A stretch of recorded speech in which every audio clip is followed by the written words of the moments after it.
El grito quedó suspendido en el aire más denso que el olor a café recalentado que impregnaba la cocina. «O sirves a mi esposa o te vas de esta casa, mamá». Javier Mendoza no levantó la vista del televisor donde la selección española acababa de marcar un gol. El comentarista gritaba eufórico mientras Sofía, con los brazos cruzados, miraba hacia otro lado evitando los ojos de doña Carmen. La mujer de 68 años sintió que el suelo bajo sus pies se volvía líquido, pero su voz salió serena casi como un susurro. «Son palabras que no se pueden recoger, hijo». Carmen dejó la taza de café sobre la mesa de madera que ella misma había comprado hace 30 años en aquel mercadillo de Triana. Las llaves de la casa, su casa pagada con 40 años de trabajo en la farmacia del barrio de Santa Cruz, seguían tibias en su mano. Sin decir nada más, caminó hacia su habitación con la espalda recta como le había enseñado su madre. No había rabia. Solo un silencio denso, como si el tiempo se hubiera detenido en aquella casa sevillana donde cada azulejo contenía un recuerdo. El reloj de pared marcaba las 5:30 de la tarde cuando Carmen abrió su armario. Todo estaba ordenado como siempre: la maleta azul que usó en su último viaje a Córdoba, el mantón bordado heredado de su madre, las fotografías de su difunto esposo Enrique, que la observaban desde la mesita de noche. Cada cosa en su sitio, como si hubiera estado esperando este momento. Mientras doblaba 2 blusas y un par de faldas, las palabras de su hijo seguían rebotando en su cabeza.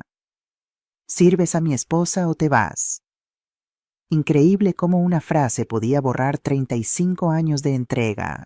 Carmen miró por la ventana. El sol de Sevilla se filtraba entre las cortinas de encaje tiñendo de naranja los muebles que ella misma había pagado mes a mes con su sueldo de farmacéutica. Recordó el día que Javier nació en el Hospital Virgen del Rocío. Pesó casi 4 kilos y el doctor Herrera dijo que sería un hombre fuerte. Y lo fue, sí, pero no de corazón. En la sala el partido continuaba. Las risas de los comentaristas sonaban a burla.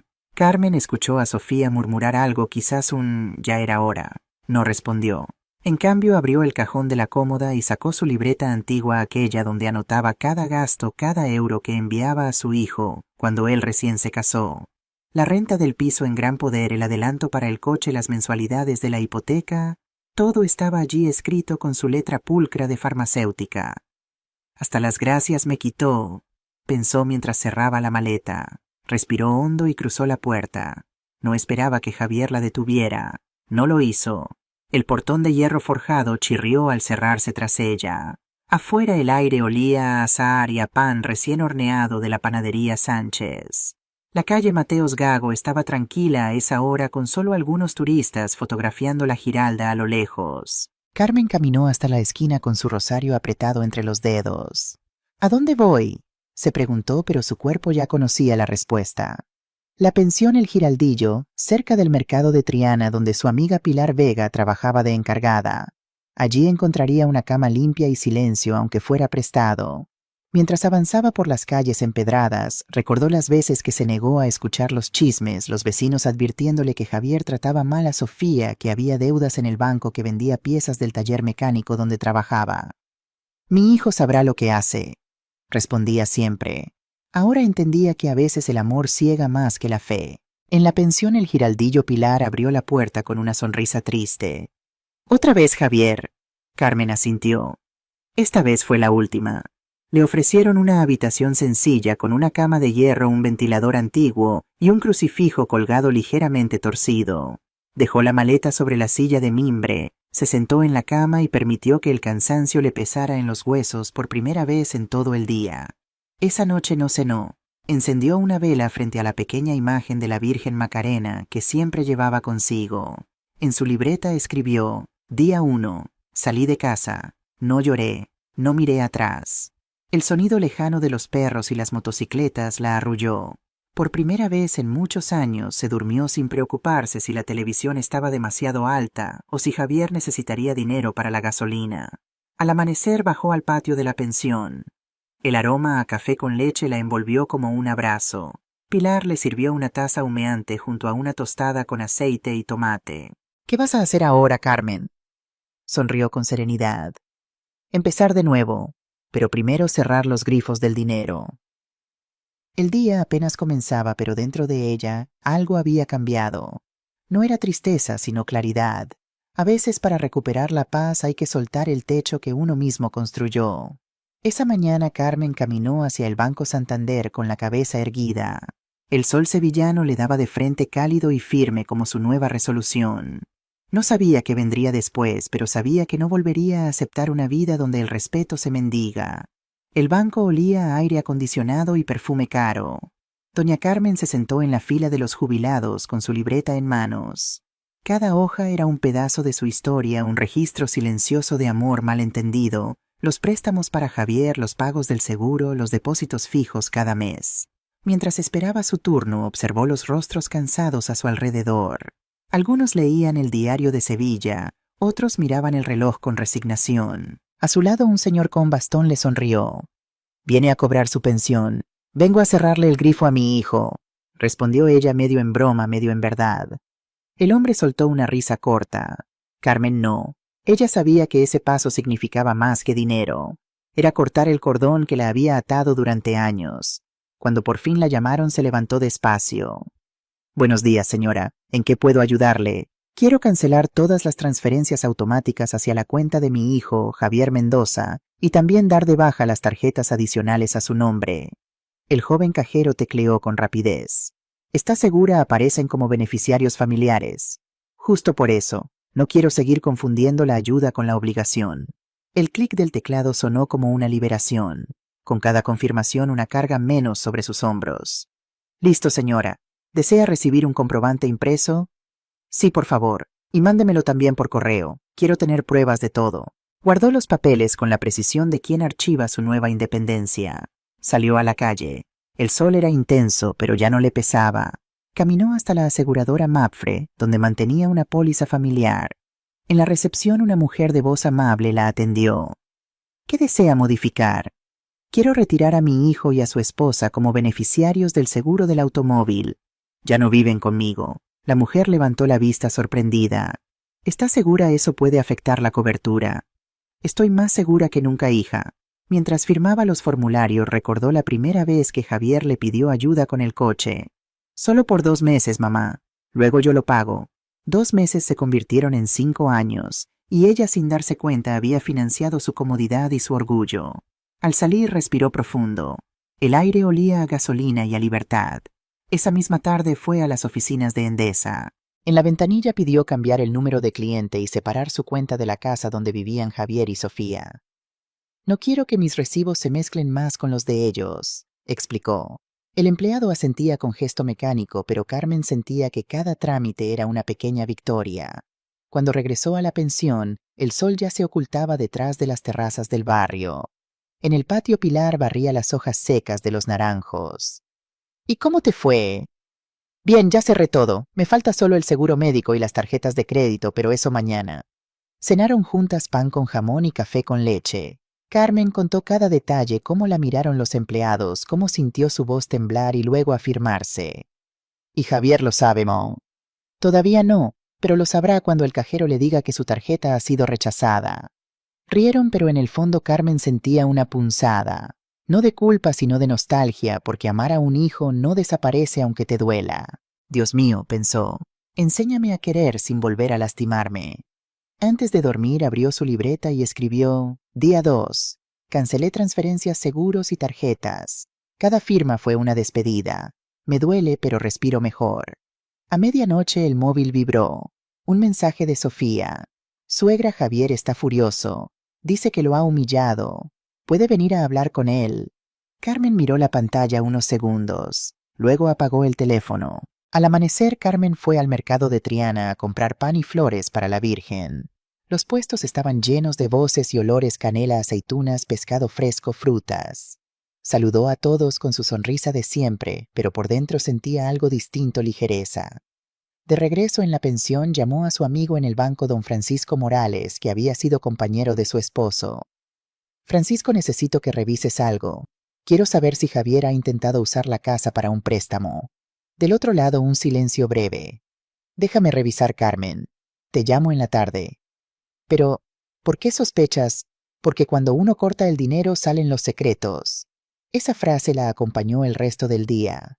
Pasó horas en la capilla pequeña de la pensión, orando frente a la Virgen. No pidió castigo, solo claridad, que la verdad llegara aunque doliera. Al caer la noche, mientras el ventilador zumbaba su móvil, volvió a sonar.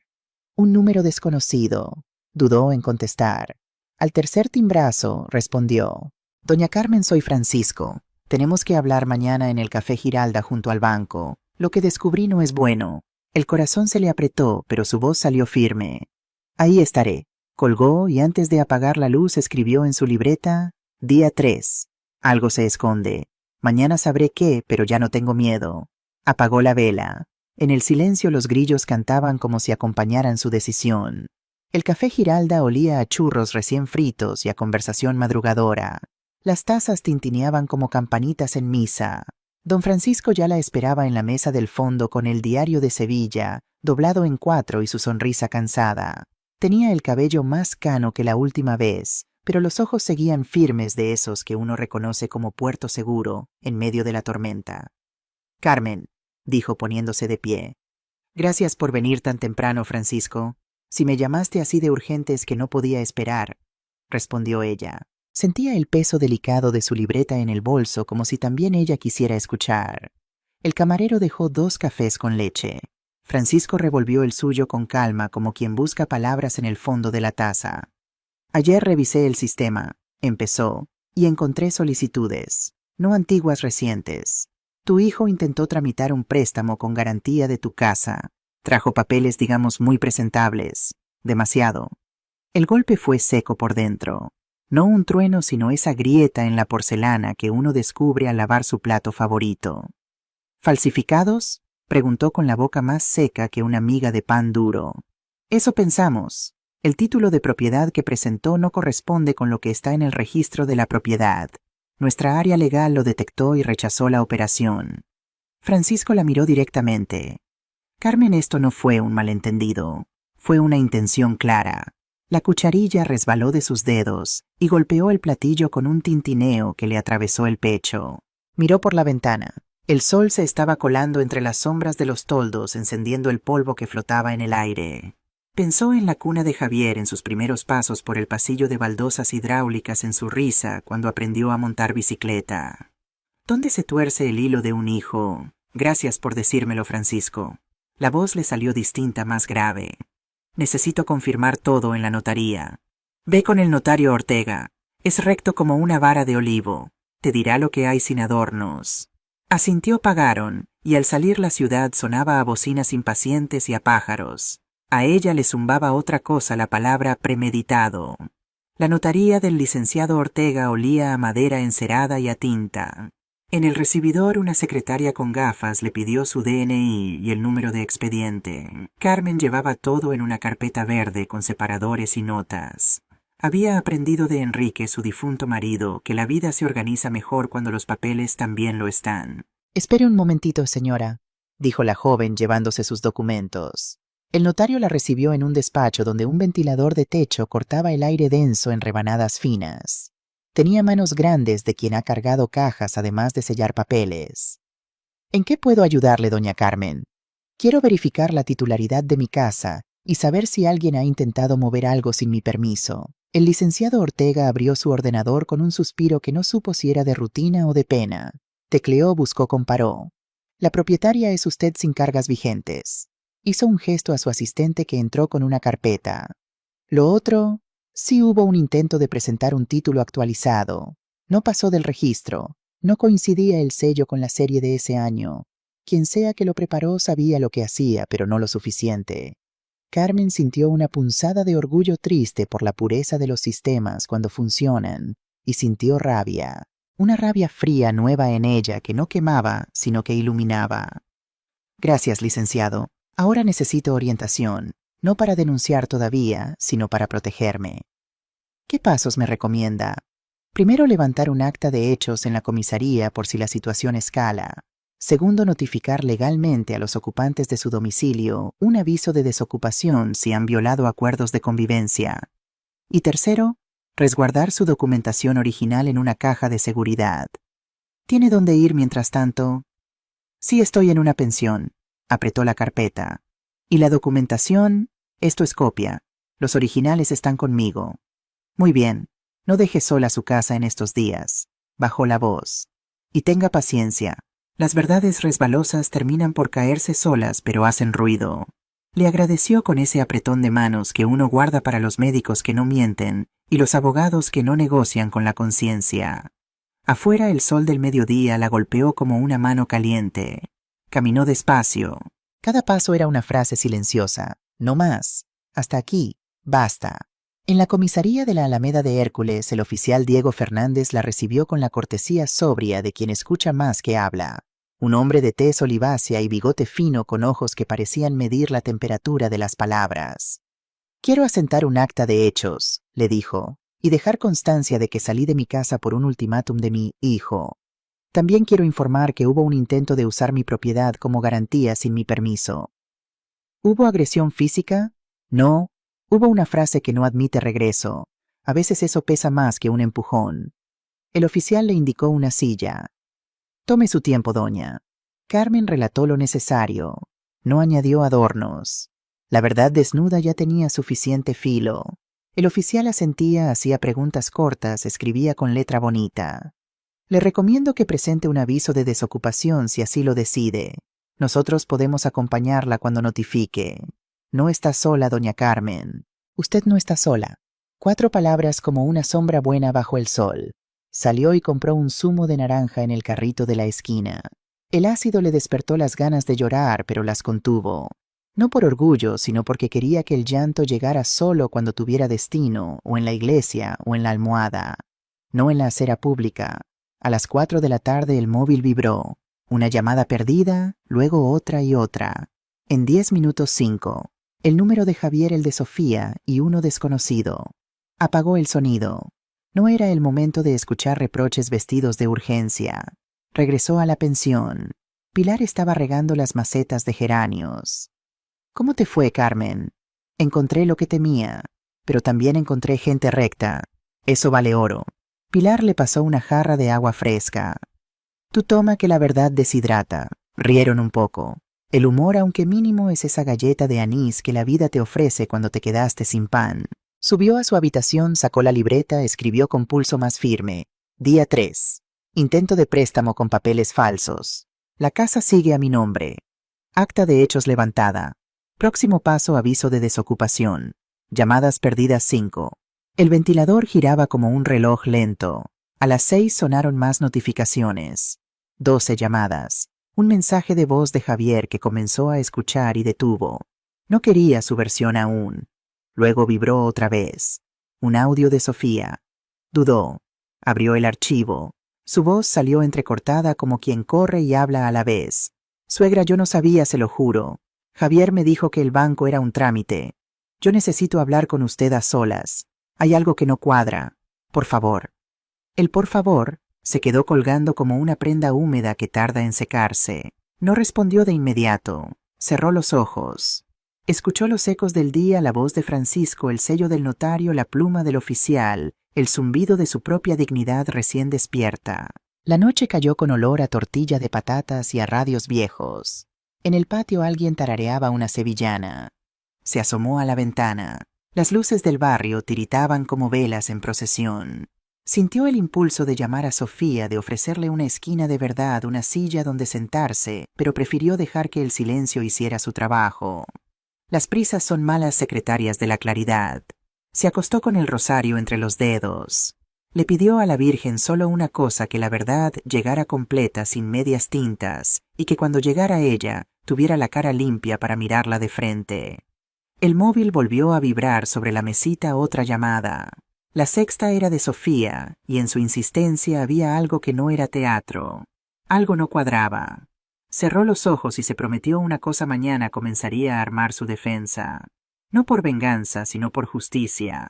Porque a veces para seguir siendo madre hay que dejar de ser alfombra. Y con ese pensamiento se durmió por primera vez en 3 días, con la certeza de que estaba en el camino correcto. No el más fácil, pero sí el más digno. La mañana del 4.º día amaneció cubierta por un manto de nubes bajas, como si el cielo de Sevilla también quisiera pensar antes de mostrar sus colores. Carmen se despertó antes del alba con ese estado de alerta que solo conocen quienes han dormido con un ojo abierto toda la noche. Se vistió con cuidado eligiendo una falda azul marino y una blusa blanca con pequeños bordados en el cuello, la ropa que solía usar para las reuniones importantes en la farmacia antes de jubilarse. Hoy necesitaba sentirse protegida por la dignidad de su apariencia. En el pequeño baño compartido de la pensión se miró al espejo mientras se recogía el pelo en un moño apretado.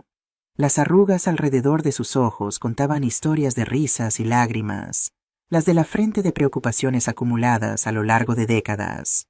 Pero esta mañana había algo nuevo en su mirada de determinación. «Buenos días, Carmen», le dijo Pilar cuando bajó al comedor. «Llevas el rostro de quien va a la guerra». Carmen esbozó una sonrisa tenue mientras aceptaba la taza de café con leche. «No a la guerra, Pilar, a la verdad». El café Giralda estaba casi vacío cuando llegó media hora antes de lo acordado con Francisco. Pidió un café solo y se sentó junto al ventanal que daba a la calle observando a los barrenderos municipales que comenzaban su jornada bajo la llovizna tímida. En su bolso llevaba la carpeta verde con todos los documentos como un escudo contra lo que fuera a descubrir. Francisco llegó puntual con un paraguas negro goteando y una carpeta de cuero bajo el brazo. Su rostro normalmente jovial estaba tenso con las cejas juntas en un gesto de preocupación que Carmen conocía bien. «Gracias por venir tan temprano», dijo él sentándose frente a ella. «Cuando dijiste que era grave supe que no podía esperar», respondió Carmen sintiendo cómo se le aceleraba el pulso. Francisco sacó varios documentos de su carpeta y los colocó ordenadamente sobre la mesa. Carmen reconoció el membrete del Banco Santander en el primero de ellos. «Carmen, lo que te voy a mostrar es confidencial. Podría perder mi trabajo por esto, pero te conozco desde hace 30 años y le prometí a Enrique que siempre cuidaría de ti». Carmen asintió tocando brevemente la mano de su amigo. «Y has cumplido, Francisco. Mira esto», señaló el primer documento. «Es una solicitud de préstamo hipotecario por 120.000 euros. Fue presentada hace 3 semanas por Javier. La garantía es tu casa en Santa Cruz». Carmen observó el papel con atención. La firma al pie del documento pretendía ser la suya, pero los trazos eran demasiado rígidos, como si alguien hubiera copiado su firma con demasiado cuidado. «Esta no es mi firma», dijo en voz baja. «Lo sé», confirmó Francisco. «Por eso se rechazó la solicitud. Pero hay más». Pasó al segundo documento un estado de cuenta. «Esta es la cuenta conjunta que mantiene Javier con Sofía. Mira los movimientos de los últimos 6 meses». Carmen revisó la lista de transacciones sintiendo cómo se le formaba un nudo en la garganta. Grandes retiros en efectivo, transferencias a cuentas desconocidas, pagos a casas de apuestas online.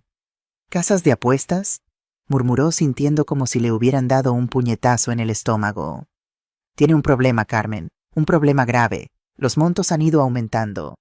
Empezó con pequeñas apuestas deportivas, pero ahora... Mira esto». Francisco señaló una transacción del mes anterior, 15.000 euros transferidos a una cuenta en Gibraltar. «Por lo que hemos podido investigar, es un casino online. No es legal en España». Carmen cerró los ojos un momento intentando procesar la información. Su hijo, su Javier, el niño que había criado con tanto amor, estaba atrapado en la adicción al juego.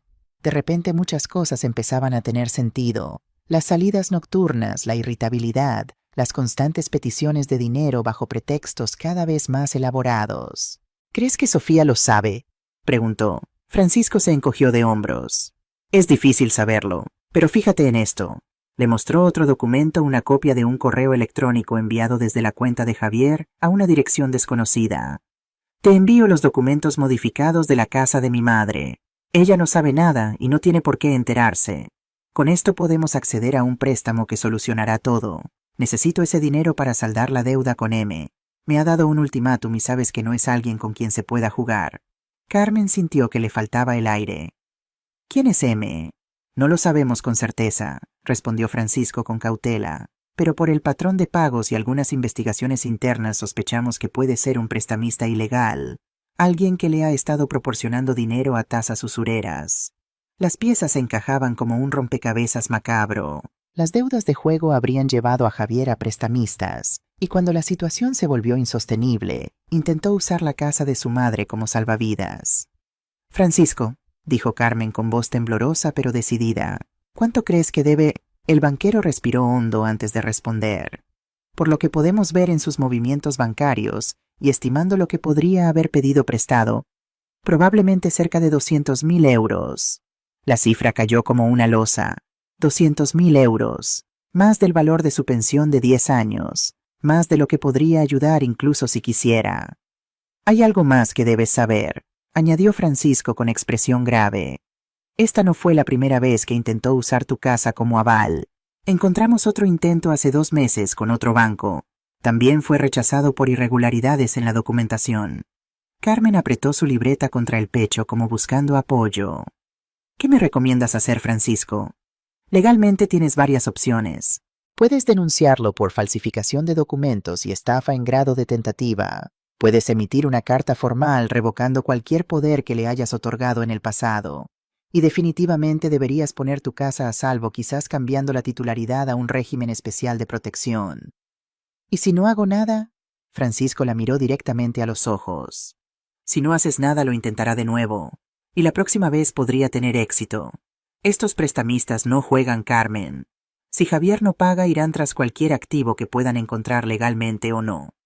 Carmen asintió lentamente, procesando toda la información. Una cosa más, dijo Francisco sacando una tarjeta de su bolsillo. Este es el contacto de Ana Gutiérrez. Es abogada especializada en derecho de familia y protección patrimonial. Es discreta y muy competente. Creo que deberías hablar con ella cuanto antes. Carmen tomó la tarjeta sintiendo su peso como si fuera de plomo. Gracias, Francisco. No sé cómo pagarte por esto. No hay nada que pagar. Enrique habría hecho lo mismo por mi familia. Se despidieron con un abrazo breve pero intenso. Carmen salió a la calle donde la llovizna se había convertido en una lluvia suave que lavaba las aceras. No abrió su paraguas.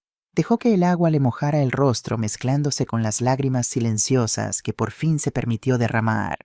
El camino hasta el despacho de la abogada Ana Gutiérrez fue como caminar en sueños.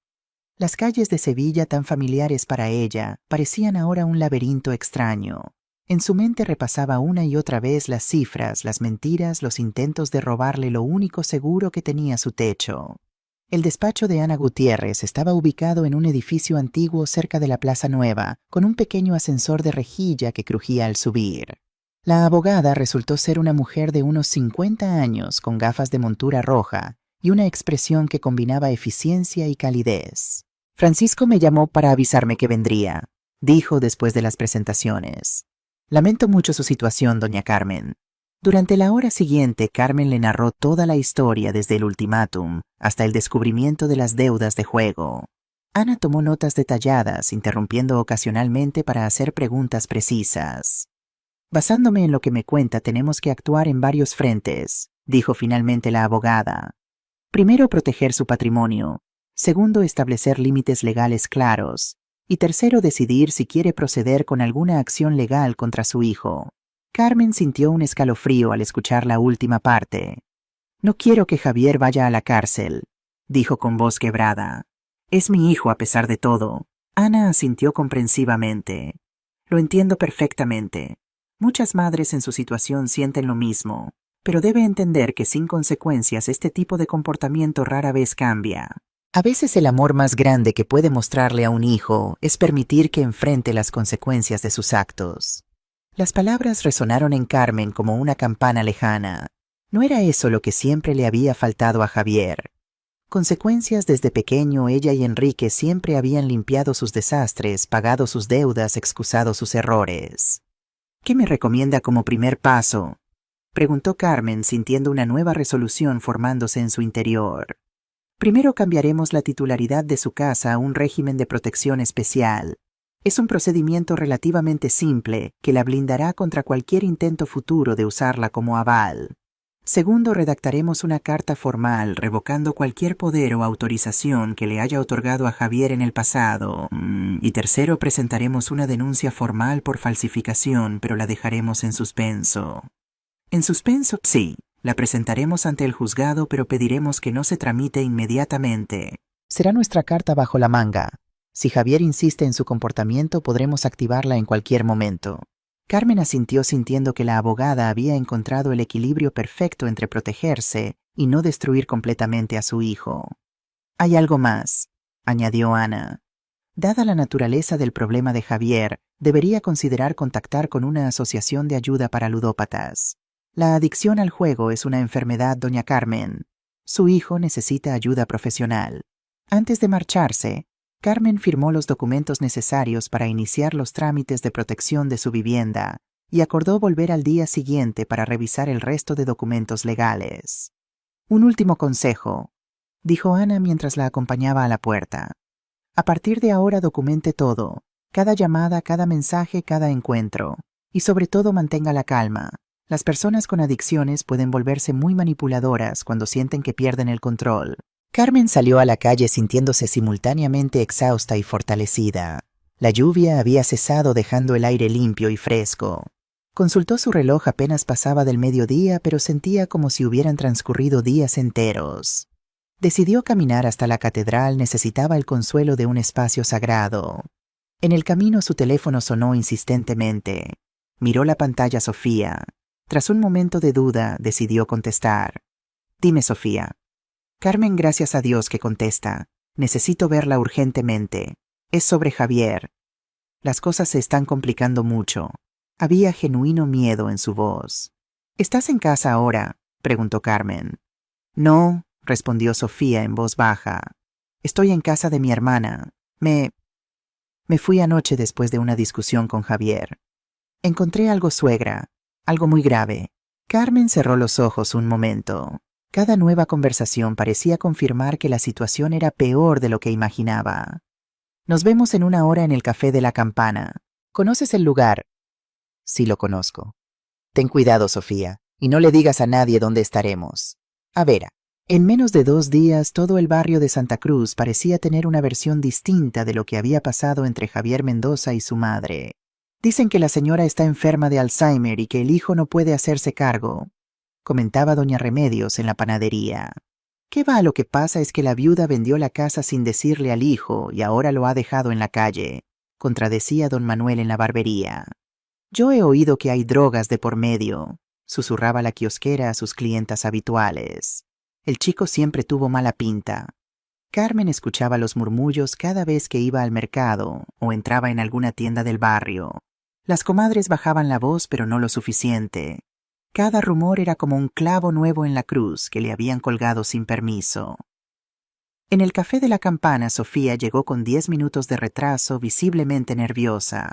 Vestía vaqueros y una sudadera sencilla, el pelo recogido en una coleta improvisada y sin el maquillaje que normalmente llevaba. Sus ojos estaban enrojecidos como si hubiera pasado la noche llorando. Gracias por venir, Carmen, dijo sentándose frente a ella. Siempre he estado disponible para ti, Sofía, respondió Carmen con calma, incluso cuando parecía que estabas del lado de Javier.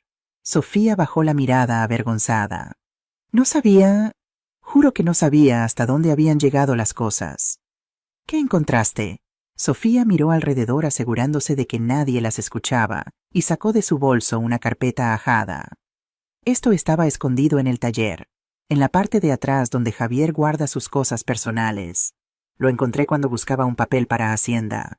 Carmen abrió la carpeta con manos temblorosas. Dentro había extractos bancarios, notas manuscritas con cálculos y algo que le heló la sangre, fotocopias de su DNI, de las escrituras de su casa e incluso de su firma en varios documentos, como si alguien hubiera estado practicando cómo falsificarla. Pero lo más perturbador era una serie de mensajes impresos aparentemente de una aplicación de mensajería entre Javier y alguien identificado solo como M. Necesito más tiempo. Ya no hay tiempo. O pagas los 200.000 o tomamos medidas. Tenemos los papeles de la casa de tu madre. Ella no tiene nada que ver con esto. Todos tienen que ver con todo. 48 horas, Javier. ¿Quién es M? Preguntó Carmen, aunque ya intuía la respuesta. Creo que es Miguel Domínguez, respondió Sofía en voz baja. Un tipo que viene a veces al taller.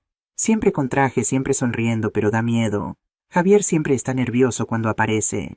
Carmen asintió lentamente. ¿Desde cuándo sabes lo del juego? Sofía se retorció las manos. Sospechaba algo desde hace 6 meses. Desaparecía por las noches siempre con excusas de trabajo. El dinero nunca alcanzaba aunque ganamos bien entre los dos. Pero no sabía que era tan grave hasta hace 2 semanas cuando intercepté una llamada. Estaban amenazándolo. Después encontré esta carpeta. ¿Por qué no me dijiste nada? Tenía miedo, confesó Sofía con lágrimas en los ojos. Javier cambió mucho este último año. Se volvió, no sé cómo explicarlo, como si fuera otra persona, agresivo, mentiroso. Me dijo que si hablaba con alguien sobre sus problemas financieros, lo echaría todo a perder, que tenía un plan. El plan era usar mi casa, dijo Carmen con amargura. Eso parece. Sofía secó una lágrima con el dorso de la mano.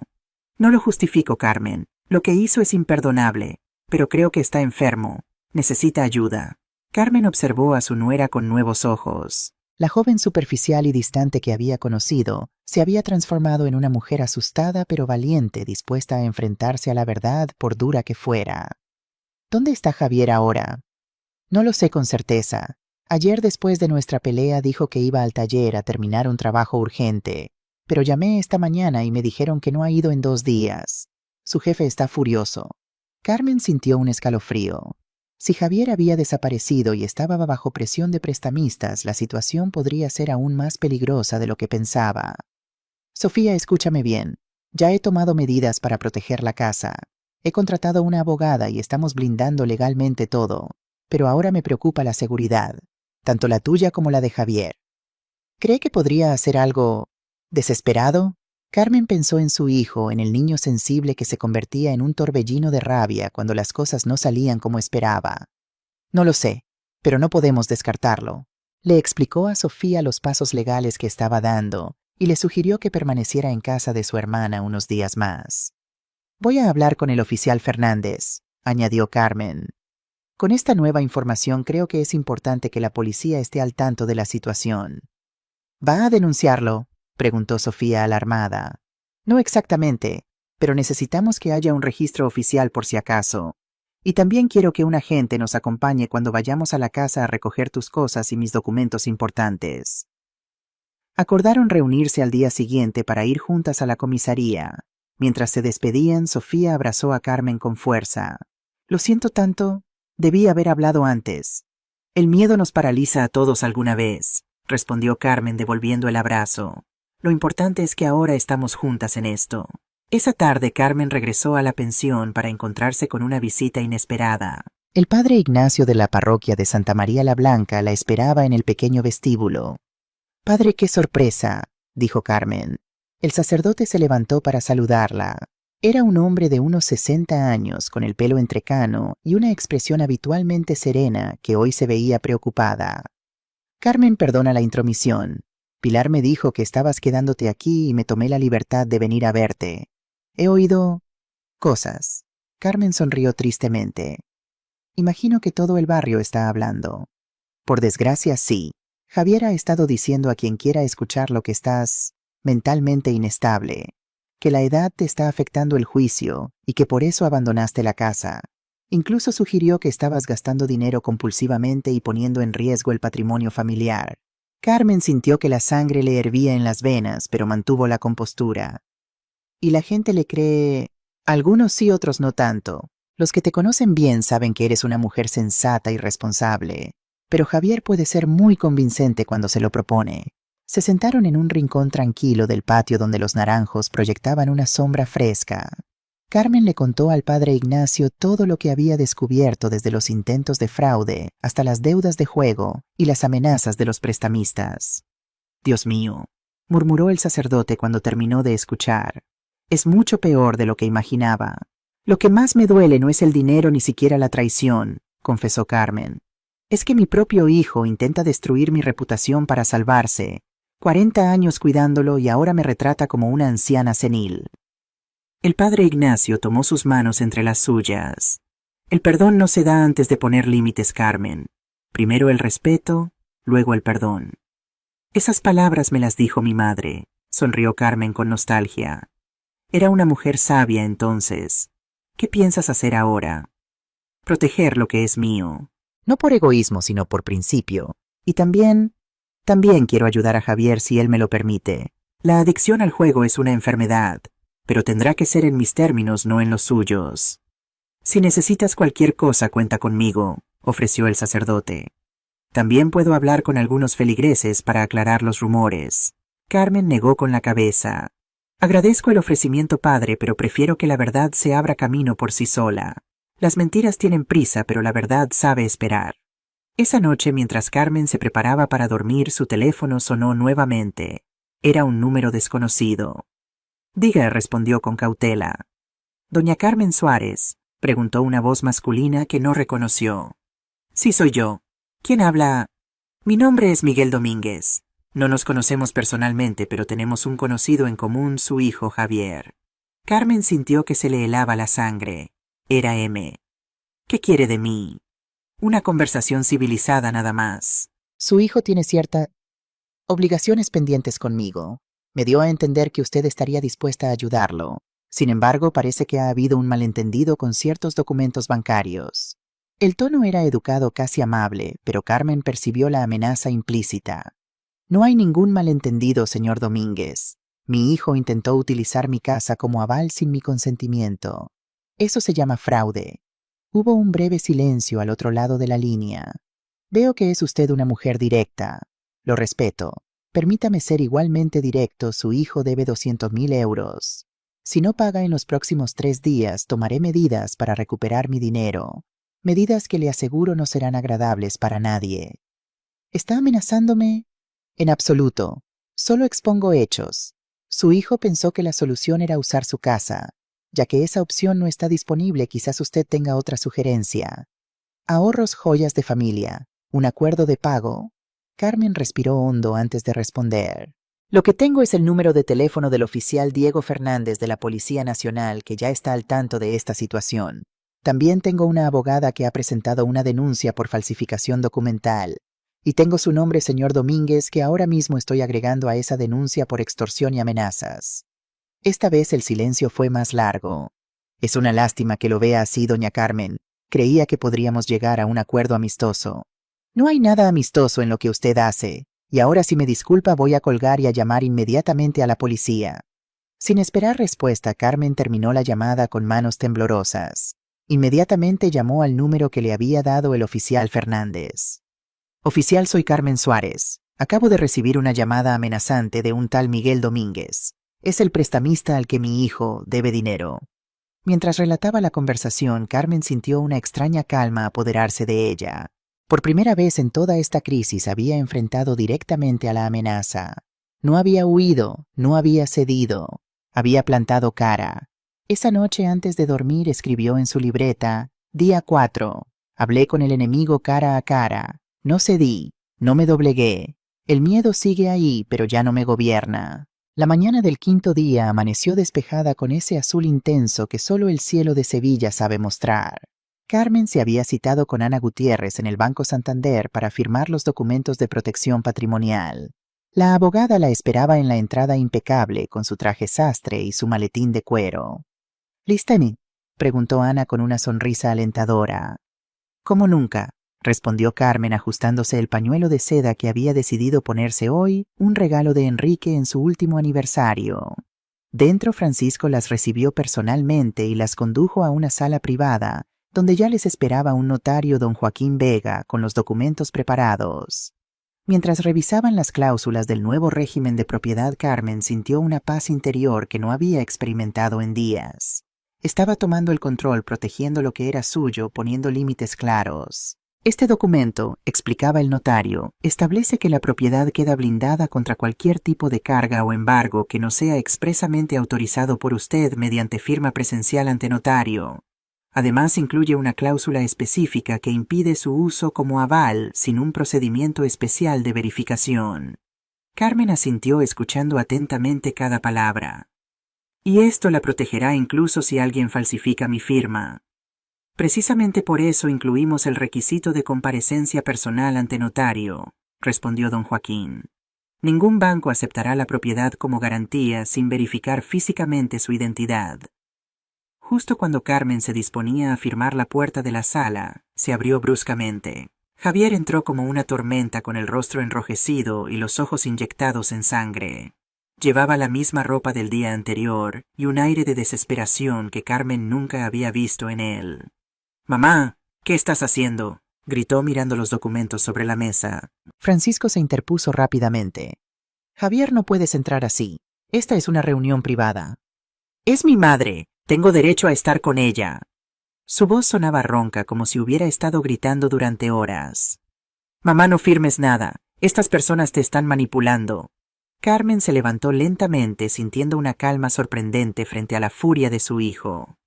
Nadie me manipula, Javier. Estoy protegiendo mi casa no la tuya. ¿Por qué me haces esto? El tono de Javier cambió de repente a uno lastimero. Después de todo lo que he hecho por ti, cuidándote, preocupándome por tu bienestar. Cuidándome, Carmen no pudo evitar una risa amarga. Es así como llamas a intentar robarme la casa, a falsificar mi firma, a decir por todo el barrio que estoy perdiendo la cabeza. Javier palideció visiblemente. No esperaba que su madre supiera tantos detalles. No sabes lo que dices. Estás confundida. No, hijo. Por primera vez en mucho tiempo veo con claridad. Carmen se mantuvo firme sosteniendo la mirada de su hijo. Sé todo sobre tus deudas de juego, sobre tus tratos con Miguel Domínguez, sobre tus intentos de usar mi casa como aval. Sé que le debes 200.000 euros a gente peligrosa. Ana Gutiérrez se acercó a Carmen mostrándole discretamente su teléfono donde había marcado ya el número de emergencias lista para llamar si la situación escalaba. Eso no es cierto, balbuceó Javier, pero la convicción había desaparecido de su voz. También sé que has estado mintiendo a Sofía, manipulándola como has intentado manipularme a mí. Pero se acabó, Javier. He presentado una denuncia por falsificación de documentos. Está en suspenso por ahora. Depende de ti si procede o no. Javier miró a su alrededor como un animal acorralado. Sus ojos se detuvieron en Francisco. Tú, escupió con rabia. Tú le has llenado la cabeza de mentiras.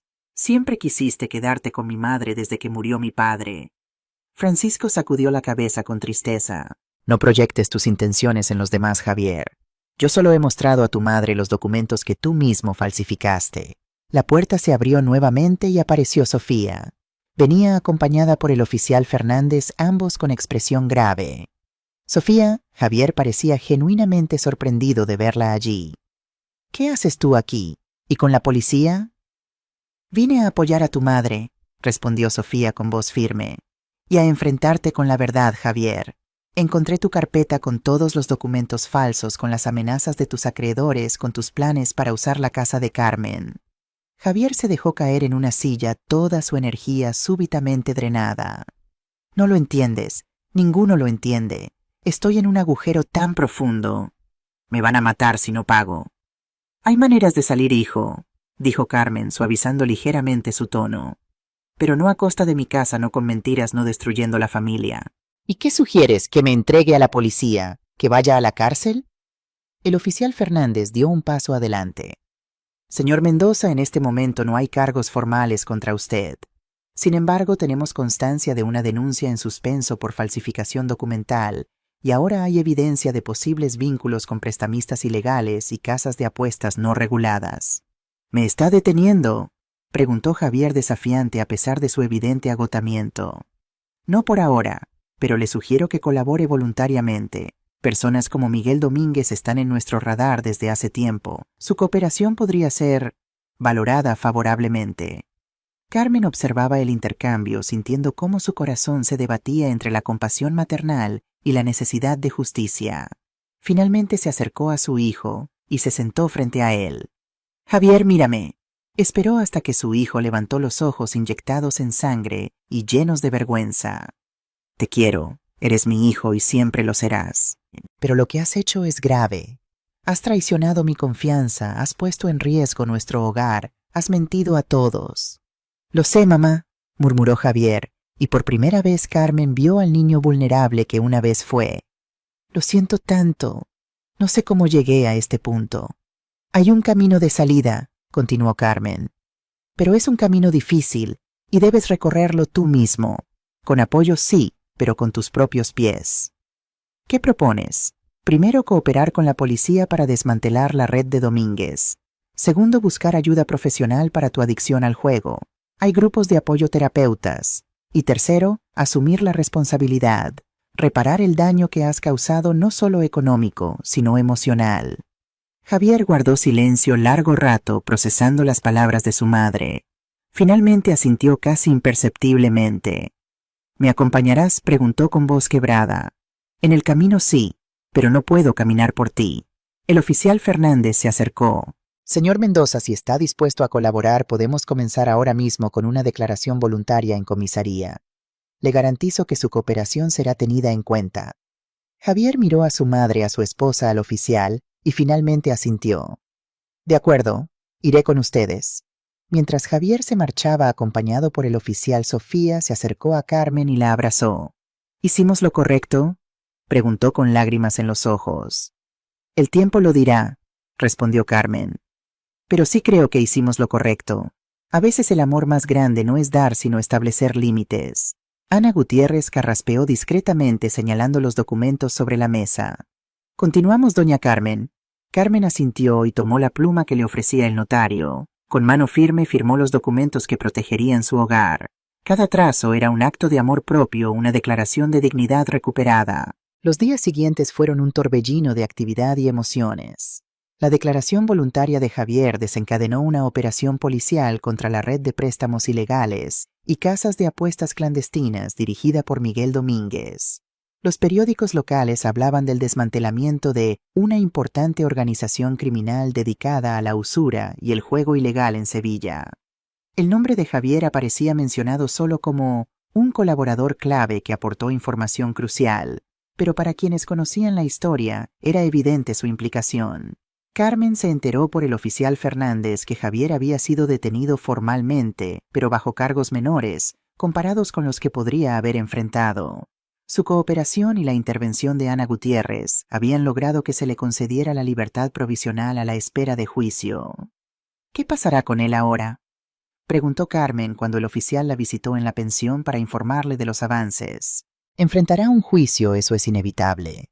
Pero con los atenuantes de colaboración y arrepentimiento es probable que la sentencia sea leve, quizás suspendida, si cumple ciertas condiciones como tratamiento para su adicción y servicios comunitarios. Carmen asintió sintiendo un alivio agridulce. Su hijo no iría a prisión, al menos no por largo tiempo, pero tendría que afrontar las consecuencias de sus actos. Y las deudas, los prestamistas la mayoría de los implicados en la red de Domínguez han sido detenidos. Las deudas contraídas en esos círculos no son legalmente exigibles, así que técnicamente su hijo queda liberado de ellas. El oficial hizo una pausa. Sin embargo, debe entender que la adicción al juego es una enfermedad crónica. Sin tratamiento adecuado es probable que recaiga. Carmen lo entendía perfectamente. Había pasado los últimos días investigando sobre la ludopatía, leyendo testimonios, contactando con asociaciones de ayuda.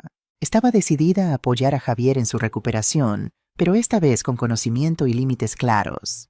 Mientras tanto, la noticia de lo sucedido corrió como la pólvora por el barrio de Santa Cruz. Los rumores sobre la supuesta demencia de Carmen se transformaron rápidamente en murmullos de admiración por su valentía al enfrentarse a la situación. Dicen que desenmascaró a una banda de prestamistas, comentaban en el mercado. La policía le dio una medalla por su colaboración, exageraban en la peluquería. Carmen dejaba que hablaran. La verdad, como siempre, estaba en algún punto intermedio. Una tarde, mientras tomaba café en el patio de la pensión Pilar, le entregó el periódico local. En una pequeña columna interior aparecía la noticia: desarticulada red de usura y juego ilegal en Sevilla, 10 detenidos. La foto mostraba al oficial Fernández en una rueda de prensa sin mencionar a Javier. Tu hijo ha tenido suerte, comentó Pilar sentándose junto a ella. No sé si llamarlo suerte, respondió Carmen, pero al menos tiene una oportunidad de rectificar. ¿Lo has visto desde entonces? Carmen negó con la cabeza. Todavía no. Necesito tiempo, Pilar. Y él también. ¿Y Sofía? ¿Has sabido algo de ella? Viene a visitarme casi todos los días. Está decidiendo qué hacer con su matrimonio. No es fácil. Sofía se había convertido en una presencia constante en la vida de Carmen. La joven parecía haber madurado de golpe enfrentándose a decisiones difíciles, con una fortaleza que sorprendía a la propia Carmen. No sé si puedo seguir con él, le había confesado Sofía durante una de sus visitas. Le quiero, pero la confianza está rota, y tengo miedo de que vuelva a caer en lo mismo. Carmen no había intentado influir en su decisión. Solo tú puedes decidir eso, Sofía. Pero recuerda que no eres responsable de salvarlo. Él debe querer salvarse a sí mismo. Esa tarde, mientras Carmen organizaba sus escasas pertenencias en la habitación de la pensión, su teléfono sonó. Era Ana Gutiérrez. Doña Carmen, tengo buenas noticias. El juez ha firmado la orden de desalojo para su casa. Mañana a las 10 podemos ir con un agente judicial para que tome posesión nuevamente de su propiedad. Carmen sintió un nudo en la garganta. Mi casa, puedo volver a mi casa. Absolutamente. Legalmente siempre fue suya, pero ahora podrá ocuparla físicamente de nuevo. El juez ha considerado que, dadas las circunstancias, no es apropiado que su hijo permanezca allí durante el proceso judicial. Carmen se sentó en la cama abrumada por la emoción. Después de todos estos días de incertidumbre, volvería a su hogar, a sus muebles, a sus recuerdos, a sus azulejos y sus macetas. ¿Estará Javier allí cuando lleguemos?, preguntó súbitamente, preocupada por el encuentro. No. Según el auto judicial, debe abandonar la vivienda hoy mismo. El oficial Fernández supervisará que así sea. Después de colgar, Carmen permaneció largo rato sentada mirando al vacío. Debería sentirse eufórica, pero lo que sentía era una mezcla de alivio y tristeza, victoria y pérdida entrelazadas. Abrió su libreta y escribió: Día 7. Mañana vuelvo a casa. Javier enfrentará un juicio. Todo ha terminado y todo comienza. ¿Es esto justicia? ¿Es esto amor? Quizás ambos, quizás ninguno. Quizás solo sea vida con sus consecuencias inevitables. Esa noche Carmen soñó con Enrique. Estaban juntos en el patio de su casa bajo el limonero, y él le sonreía con esa expresión cálida que siempre reservaba para ella. Lo has hecho bien, Carmen, le decía en el sueño. Has sido fuerte cuando tenías que serlo y serás compasiva cuando llegue el momento. Se despertó con lágrimas en los ojos, pero con una extraña sensación de paz. Había hecho lo correcto, aunque lo correcto doliera como una herida abierta.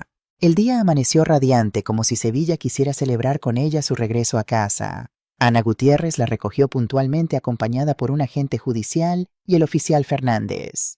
Todo está en orden, le informó el oficial. Su hijo desalojó la vivienda anoche sin incidentes. Cuando llegaron a la calle Mateos Gago, Carmen sintió que el corazón se le aceleraba. La fachada blanca de su casa, con sus macetas de geranios, ahora marchitos por la falta de cuidado, se alzaba frente a ella, como un viejo amigo que la esperaba. El agente judicial abrió la puerta con una llave que le entregó a Carmen en cuanto entraron. La propiedad queda oficialmente restituida a su legítima dueña, declaró formalmente, entregándole un documento que ella firmó con manos temblorosas. El interior de la casa presentaba signos evidentes de descuido: polvo acumulado, platos sucios en el fregadero, ropa tirada por el suelo. Pero nada de eso importaba. Era su hogar y estaba de vuelta. ¿Quiere que revisemos todo el inmueble?, preguntó el oficial Fernández. Carmen asintió y juntos recorrieron cada habitación. Todo parecía estar en su sitio, aunque en la habitación de Javier y Sofía reinaba el caos, como si hubieran recogido las pertenencias a toda prisa. En su propia habitación, Carmen descubrió que faltaban algunas joyas y recuerdos valiosos. No le sorprendió. La adicción al juego llevaba a las personas a vender cualquier cosa de valor. Podemos añadir esto a la denuncia, sugirió Ana al ver su expresión. No, déjalo así, respondió Carmen. Son solo cosas. Lo importante es que recuperé mi casa. Cuando los funcionarios se marcharon, Carmen se quedó sola en medio de su sala de estar. El silencio era denso, casi palpable. Se dejó caer en su viejo sillón, acariciando los brazos de madera gastada donde tantas veces se había sentado Enrique. El timbre sonó, sobresaltándola. Al abrir la puerta encontró a Sofía con una pequeña maleta. Carmen, no sabía si venir, pero... Pasa, hija, la interrumpió Carmen abrazándola. Esta sigue siendo tu casa si la necesitas. Sofía entró mirando a su alrededor con nostalgia. Está todo tan... diferente. Un poco de limpieza y volverá a ser lo que era, dijo Carmen, intentando sonar más animada de lo que se sentía. O quizás sea mejor que sea algo nuevo, algo distinto. Se sentaron en la cocina mientras Carmen preparaba café. Había algo reconfortante en volver a usar su cafetera, sus tazas, su azucarero. He estado pensando, dijo Sofía después de un largo silencio. Quiero ayudar a Javier, pero necesito espacio, tiempo para pensar. Lo entiendo perfectamente. Me preguntaba si podría quedarme aquí unos días, Solo hasta que encuentre algo. Prometo no molestar. Carmen la miró con ternura. Esta joven que había entrado en su vida como una extraña, casi una adversaria, se había convertido en algo cercano a una hija. Quédate el tiempo que necesites. Esta casa es grande para mí sola. Esa tarde, mientras limpiaban juntas, sonó el teléfono de Carmen. Era el oficial Fernández. Doña Carmen, disculpe que la moleste. Hay una novedad que debe saber. Su hijo Javier ha solicitado ingresar voluntariamente en un centro de tratamiento para ludópatas. Comenzará un programa de 3 meses a partir de mañana. Carmen cerró los ojos sintiendo una oleada de emociones contradictorias. Gracias por avisarme, oficial. Pidió específicamente que se lo comunicara. Dijo que no se atrevía a llamarla directamente, pero que quería que supiera que está dando este paso. ¿Cree que es sincero?, preguntó Carmen, temerosa de albergar falsas esperanzas. En mi experiencia, cuando alguien toca fondo como lo ha hecho su hijo, 2 cosas pueden pasar: o se hunde definitivamente, o encuentra la fuerza para cambiar. El tiempo dirá. Después de colgar, Carmen le comunicó la noticia a Sofía, que la recibió con cautela. Esperemos que esta vez vaya en serio, dijo sin dejarse llevar por el optimismo. Es un primer paso, respondió Carmen. Un paso que debe dar él solo. Esa noche, sentada en el patio bajo las estrellas, con el rumor de la fuente y el aroma de los jazmines recién regados, Carmen reflexionó sobre el extraordinario giro que había dado su vida en apenas una semana. De ama de casa sacrificada a mujer independiente que había plantado cara a la injusticia. De madre abnegada a persona con límites claros. Abrió su libreta y escribió: Día 8. Estoy en casa. Mi casa. Sofía está conmigo. Javier entrará en rehabilitación. No sé qué depara el futuro, pero sé una cosa: nunca más permitiré que nadie me trate como si no mereciera respeto. Ni siquiera mi propio hijo. Especialmente mi propio hijo. Cerró la libreta y miró al cielo estrellado. Había tanto por reconstruir, tanto por sanar, pero por primera vez en mucho tiempo sentía que el camino, aunque difícil, era el correcto. Y con esa certeza en el corazón, Carmen Suárez se permitió una pequeña sonrisa. La vida continuaba con sus desafíos y sus dones, y ella estaba lista para vivirla en sus propios términos. El amanecer del 10º día trajo consigo una luz diferente sobre Sevilla. Carmen despertó en su propia cama entre sus sábanas, rodeada de sus cosas, y por un momento tuvo la sensación de que todo había sido un mal sueño. Pero las cajas de mudanza a medio deshacer y el silencio inusual de la casa le recordaron que nada era como antes, ni volvería a serlo. Se levantó despacio, disfrutando del ritual matutino que había echado de menos durante su estancia en la pensión: abrir las persianas para dejar entrar la luz, regar las pocas plantas que habían sobrevivido al abandono, preparar café en su cafetera italiana. Pequeños placeres que ahora tenían un sabor distinto, más valioso. En la cocina encontró a Sofía ya despierta, fregando platos con energía casi frenética. «Buenos días», saludó Carmen. «¿Has madrugado?» Sofía se volvió sobresaltada. Tenía los ojos enrojecidos, como si hubiera pasado la noche llorando. «Quería dejar todo limpio», respondió con voz tenue. «Hay tanto desorden. Javier nunca fue muy organizado, pero estos últimos meses...» Carmen asintió, comprendiendo lo que no decía. La adicción al juego había convertido a su hijo en alguien irreconocible, y Sofía estaba lidiando con el duelo de perder al hombre que creía conocer. «Tomaremos café y luego haremos un plan», dijo Carmen, poniendo la cafetera al fuego. «Paso a paso, sin agobiarnos». Mientras desayunaban en la pequeña mesa de la cocina, Carmen observó por primera vez lo joven que parecía Sofía, sin maquillaje y con el pelo recogido. Apenas tenía 26 años, toda una vida por delante. «He estado pensando», dijo Sofía de repente, «en buscar trabajo. Algo estable. Siempre he dependido del sueldo de Javier y ahora...» «Es una buena idea», la animó Carmen. «¿Tienes alguna formación?» «Estudié 2 años de administración, pero lo dejé cuando nos casamos». Bajó la mirada como avergonzada.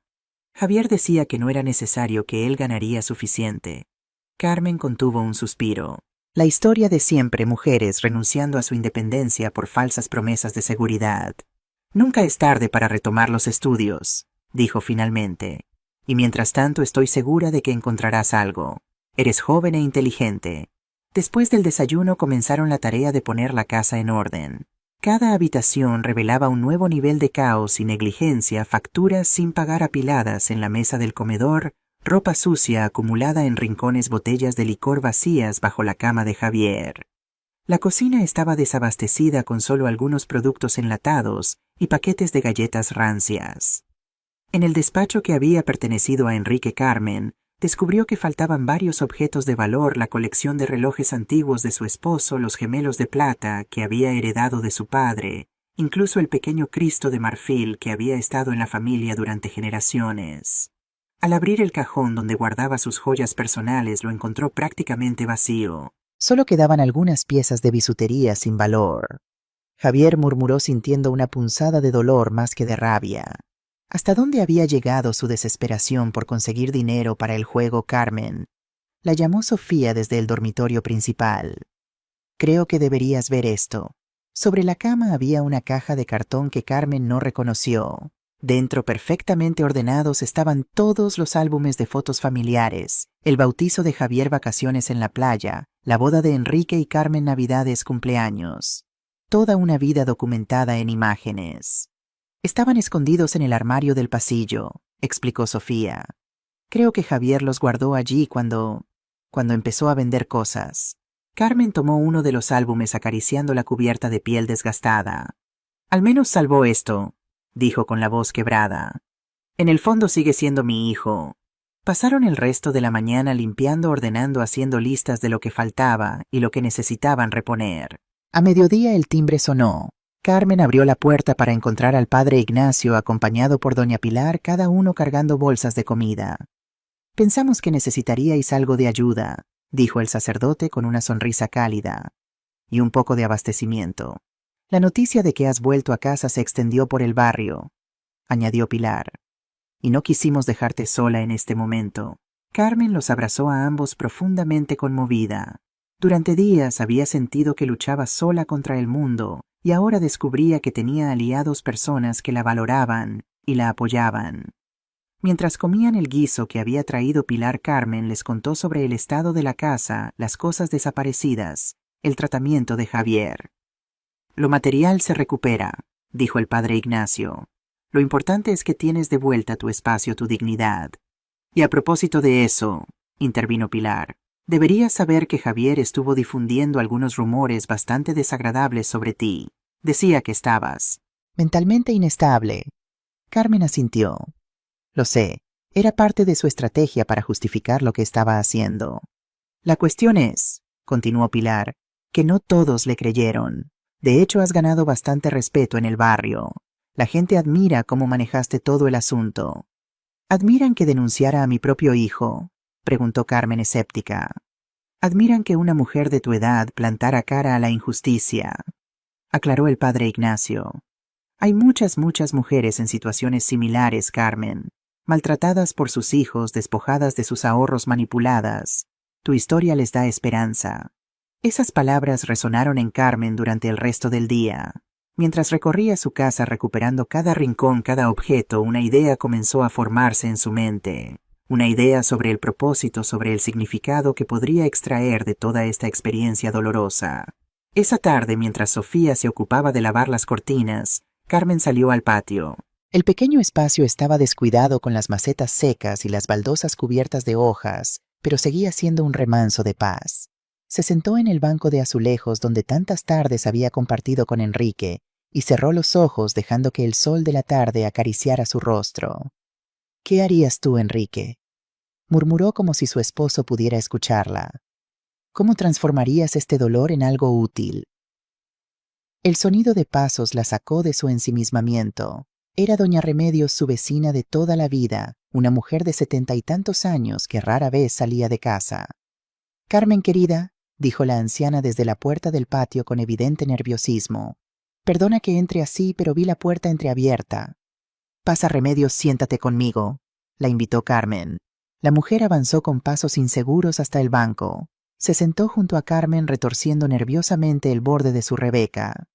Quería pedirte perdón, dijo finalmente con la voz temblorosa, por creer lo que decía tu hijo, por no preguntar, por no ayudar. No tienes que disculparte, Remedios. Javier puede ser muy convincente cuando quiere. Es que... La anciana hizo una pausa como si buscara valor para continuar. Es que me recordó a mi propia situación. Mi Antonio, mi hijo. Él también. Y entonces, como una presa que se rompe, doña Remedios comenzó a relatar su propia historia de abuso financiero. Cómo su hijo había vaciado poco a poco sus cuentas, cómo la había convencido de poner la casa a su nombre, por seguridad. Cómo la hacía sentir inútil y senil cada vez que ella cuestionaba sus decisiones. Carmen la escuchó en silencio, sosteniendo sus manos arrugadas entre las suyas, sintiendo cómo se le formaba un nudo en la garganta. No era solo Remedios, no era solo ella. Era un patrón, una epidemia silenciosa que afectaba a tantas mujeres mayores invisibles, para una sociedad que las descartaba como obsoletas. ¿Qué puedo hacer, Carmen?, preguntó finalmente Remedios con los ojos húmedos.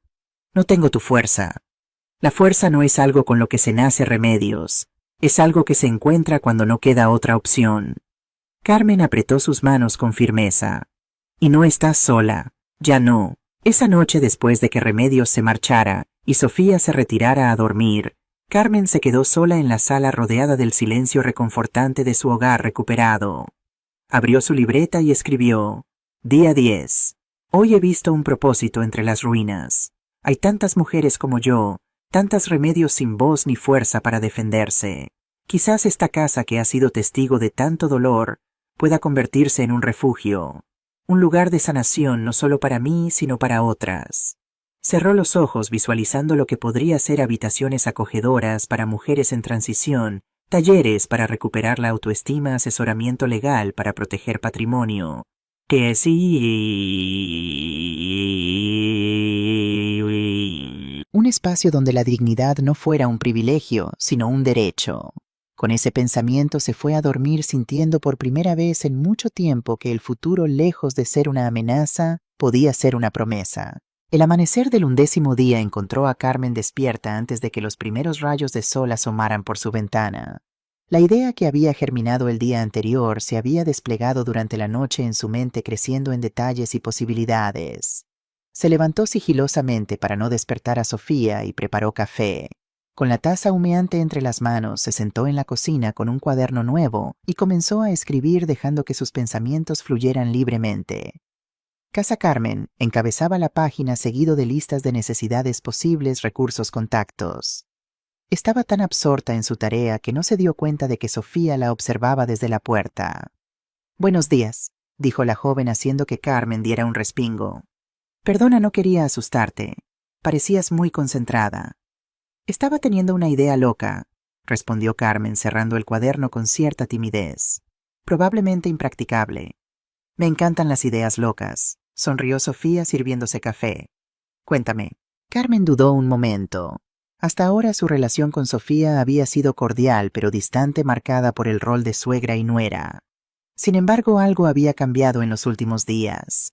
Habían compartido vulnerabilidades, secretos, temores.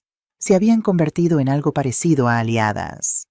«Estaba pensando en darle un nuevo propósito a esta casa», dijo finalmente.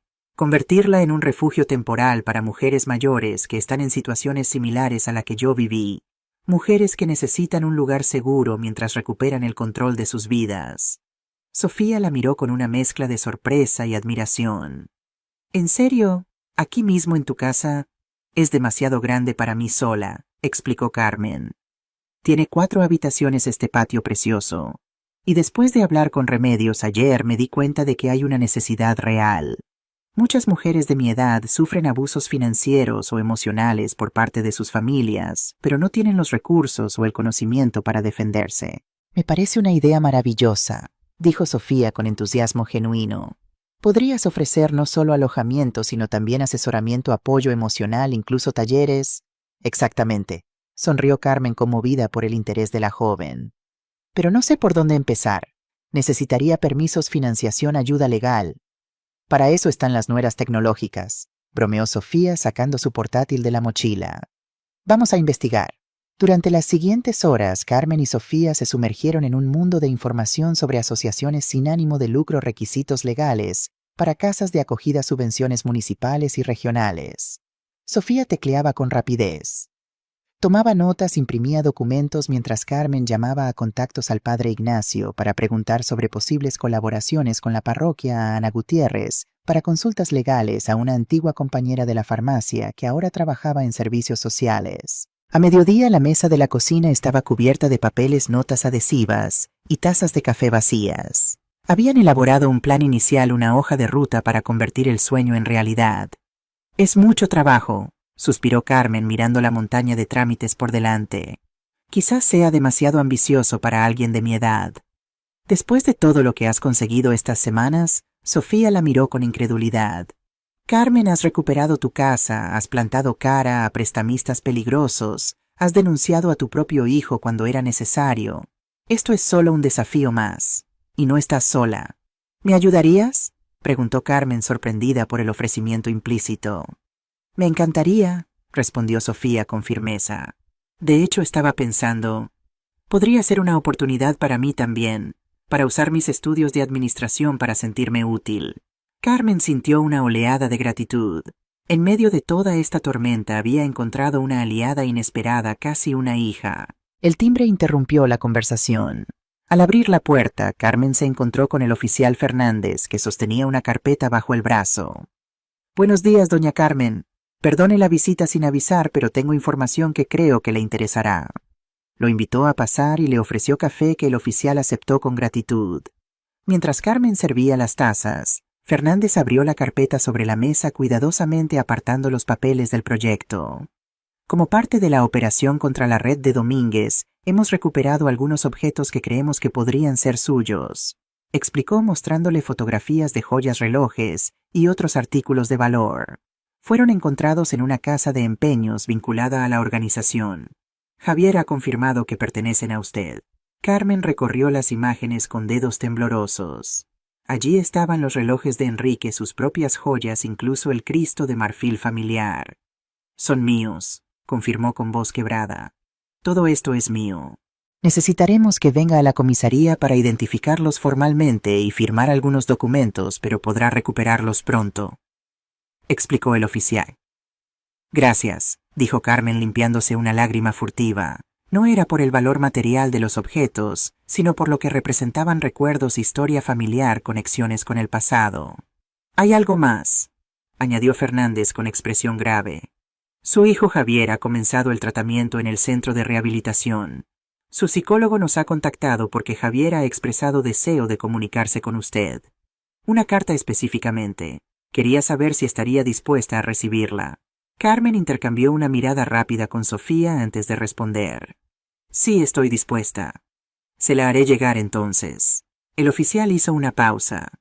Debo advertirle que es habitual en estos procesos de rehabilitación que los pacientes escriban cartas de disculpa o reconciliación. Forma parte de su tratamiento. No está obligada a responder si no lo desea. Lo entiendo, asintió Carmen. Después de que el oficial se marchara, Carmen permaneció en silencio procesando la información. Sus pertenencias regresarían como ella misma había regresado a casa, y Javier había dado un paso pequeño pero significativo hacia la sanación. ¿Estás bien?, preguntó Sofía. Sí, respondió Carmen volviendo a la realidad. Es solo que todo parece estar volviendo a su lugar, pero de una forma nueva, diferente. ¿Quieres seguir con los planes para casa, Carmen? Más que nunca, afirmó recuperando la energía. Ahora sé que es posible recuperarse, reconstruir, y quiero ayudar a otras mujeres a hacer lo mismo. Esa tarde Carmen y Sofía visitaron a Ana Gutiérrez en su despacho para discutir los aspectos legales del proyecto. La abogada las escuchó con atención, tomando notas y haciendo preguntas pertinentes. Es una idea noble, Carmen, dijo cuando terminaron de explicarle el concepto.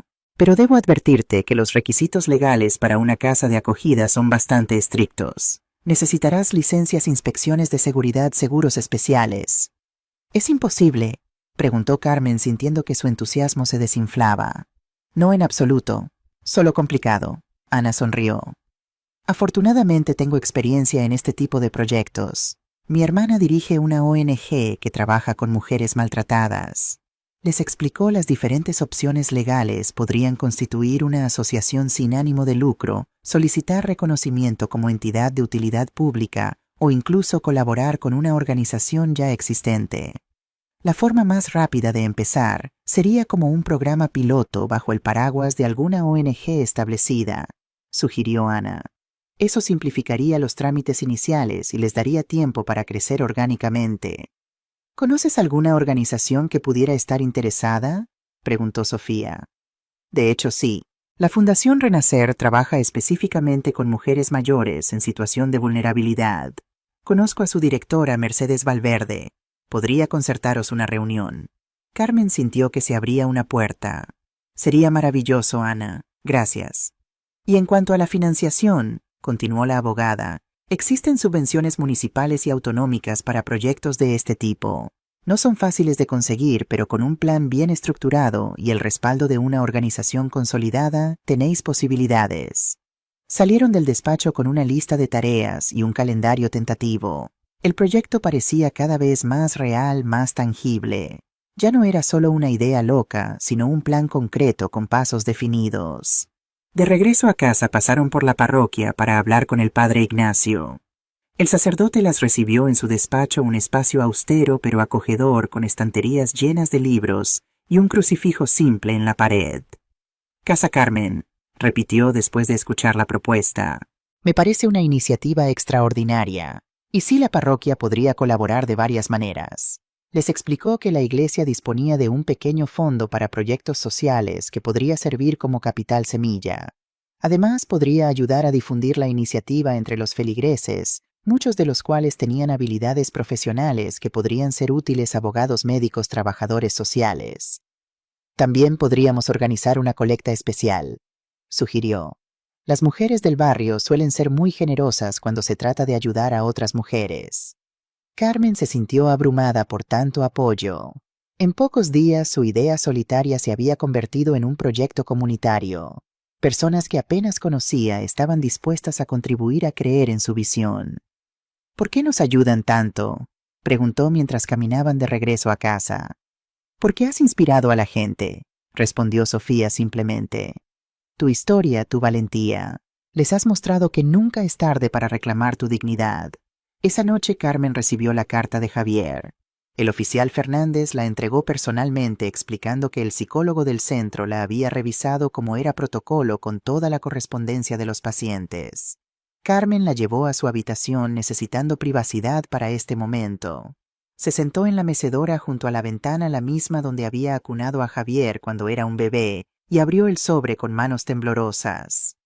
Querida mamá, comenzaba la carta escrita con la letra irregular de Javier, como si le hubiera costado mantener el pulso. No sé por dónde empezar. Las palabras "lo siento" parecen tan insuficientes después de todo lo que he hecho. Pero son sinceras, lo siento profundamente. El psicólogo dice que debo ser completamente honesto, así que lo seré. Llevo 2 años jugando compulsivamente. Empezó como algo casual, apuestas deportivas con los compañeros del taller. Luego se convirtió en una obsesión. Cada pérdida me empujaba a intentar recuperarme con una apuesta mayor. Vendí cosas, pedí préstamos, mentí a todos. A Sofía, a ti, a mis amigos. Cuando te fuiste de casa aquel día sentí rabia. Te culpé a ti, a Sofía, a todos menos a mí mismo. Pero ahora, con la ayuda de la terapia, empiezo a ver las cosas con claridad. No fuiste tú quien me falló. Fui yo quien traicionó tu confianza, tu amor incondicional. No te pido que me perdones. No todavía. Solo te pido que sepas que estoy trabajando para ser mejor, para entender cómo llegué a este punto y cómo puedo cambiar. El camino será largo y difícil. El juicio por falsificación sigue pendiente y tendré que afrontar las consecuencias legales de mis actos. Pero por primera vez en mucho tiempo siento esperanza. Te quiere, Javier. Carmen leyó la carta 3 veces, absorbiendo cada palabra, buscando señales de manipulación o falsedad. Pero solo encontró la voz sincera de su hijo, despojada de excusas y autocompasión. No era una solución mágica. No borraba el daño causado. Pero era un comienzo, un pequeño rayo de luz en la oscuridad. Guardó la carta en su mesita de noche junto a la foto de Enrique, y por primera vez en muchas noches durmió profundamente sin pesadillas ni sobresaltos. Los siguientes días fueron un torbellino de actividad. La reunión con Mercedes Valverde de la Fundación Renacer resultó mejor de lo esperado. La directora, una mujer enérgica de unos 60 años con décadas de experiencia en trabajo social, se mostró entusiasmada con el proyecto. Es exactamente lo que necesitamos, declaró después de escuchar la propuesta. Un espacio íntimo hogareño donde las mujeres puedan sentirse seguras mientras se reconstruyen. Los albergues tradicionales suelen ser grandes impersonales, a menudo compartidos con personas sin hogar de todas las edades y circunstancias. La fundación aceptó actuar como organización paraguas para Casa Carmen, proporcionando cobertura legal, asesoramiento profesional y apoyo logístico. A cambio, el proyecto se integraría en su red de servicios siguiendo sus protocolos y estándares de calidad. Es un win-win, explicó Mercedes. Vosotras obtenéis estructura y respaldo institucional, nosotras expandimos nuestros servicios sin los costes de adquirir y adaptar un nuevo inmueble. Con este respaldo, Carmen y Sofía se lanzaron a preparar la casa. Las habitaciones que no usaban, el antiguo dormitorio de Javier, el despacho de Enrique y una pequeña habitación de invitados, se transformaron en espacios acogedores para futuras residentes. Pilar donó camas y colchones de la pensión que acababa de renovar su mobiliario. El padre Ignacio organizó una colecta entre los feligreses para comprar ropa de cama nueva, toallas y artículos de aseo básicos. El patio se convirtió en el corazón del proyecto.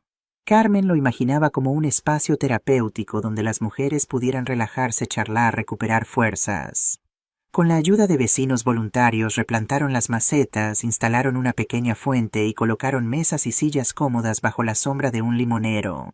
Pero no todo fue fácil. A medida que la noticia del proyecto se extendía por el barrio, surgieron resistencias. Algunos vecinos expresaron preocupación por el posible cambio de carácter de la zona residencial.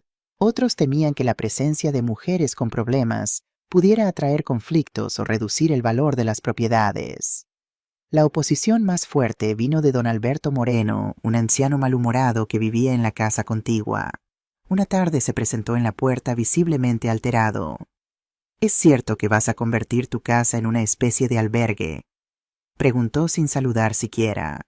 No es un albergue, Alberto, respondió Carmen con calma.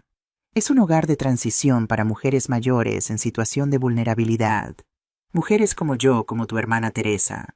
La mención de su hermana, que había sufrido abusos por parte de su marido durante décadas, pareció descolocarlo momentáneamente. No es lo mismo, murmuró. Esto traerá problemas al barrio. Ruido desconocidos. Serán 3 o 4 mujeres como máximo, explicó Carmen. Señoras que necesitan un lugar tranquilo para recuperarse y reorganizar sus vidas. Te aseguro que valoran el silencio y la paz tanto como tú. Don Alberto no parecía convencido, pero Carmen no estaba dispuesta a renunciar a su proyecto por prejuicios infundados. Con la ayuda del padre Ignacio organizó una reunión informativa en el salón parroquial para responder a las inquietudes de los vecinos. La noche de la reunión el pequeño salón estaba lleno a rebosar. Carmen, nerviosa pero decidida, explicó el proyecto con todo detalle, su propósito, funcionamiento, medidas de seguridad, proceso de selección de residentes. Respondió a preguntas algunas hostiles con paciencia y honestidad. No estamos creando un centro de rehabilitación ni un albergue masivo, aclaró. Es simplemente un hogar temporal para 3 o 4 mujeres que necesitan rehacer sus vidas. Mujeres como yo que de un día para otro se encontraron sin techo, sin apoyo, sin dirección. Al final de la reunión, la mayoría de los vecinos parecía haber superado sus reservas iniciales. Algunos incluso se ofrecieron a colaborar como voluntarios. Don Alberto seguía refunfuñando, pero ya no amenazaba con movilizar al vecindario contra el proyecto. Mientras tanto, los trámites legales avanzaban. Ana Gutiérrez consiguió las licencias necesarias, argumentando ante el ayuntamiento que el proyecto respondía a una necesidad social urgente y no alteraba sustancialmente el uso residencial del inmueble. El único obstáculo que queda es la inspección de seguridad, informó la abogada a mediados de la 3ª semana. Vendrán a verificar que la casa cumple con todas las normativas, salidas de emergencia, extintores, sistemas eléctricos. La inspección fue otro desafío. El edificio, aunque bien conservado, tenía más de 100 años y no cumplía con algunos requisitos modernos. Carmen tuvo que invertir una suma considerable en mejoras, instalar detectores de humo, actualizar el cuadro eléctrico, adaptar uno de los baños para personas con movilidad reducida. No sé si podré permitirme todo esto, confesó a Sofía una noche revisando presupuestos de obras. He gastado casi todos mis ahorros. Tengo una idea, respondió la joven después de un momento de reflexión. ¿Y si creamos una campaña de crowdfunding? Tu historia ha inspirado a mucha gente, Carmen. Estoy segura de que muchos querrían contribuir. Con la ayuda de un sobrino de Pilar que estudiaba marketing digital, lanzaron una campaña en redes sociales. Sofía redactó un texto emotivo pero digno, explicando la génesis de Casa Carmen, sin caer en victimismo ni sensacionalismo. Incluyeron fotos del proceso de renovación y testimonios de mujeres que podrían beneficiarse del proyecto como Doña Remedios. La respuesta superó todas sus expectativas. En menos de una semana recaudaron el doble de lo que necesitaban para las reformas. Llegaron donaciones no solo de Sevilla, sino de toda España e incluso del extranjero. Muchas venían acompañadas de mensajes de apoyo: mi madre sufrió algo similar. Ojalá hubiera tenido un lugar como Casa Carmen. A los 70 años perdí todo por confiar en mi sobrino. Tu historia me da esperanza.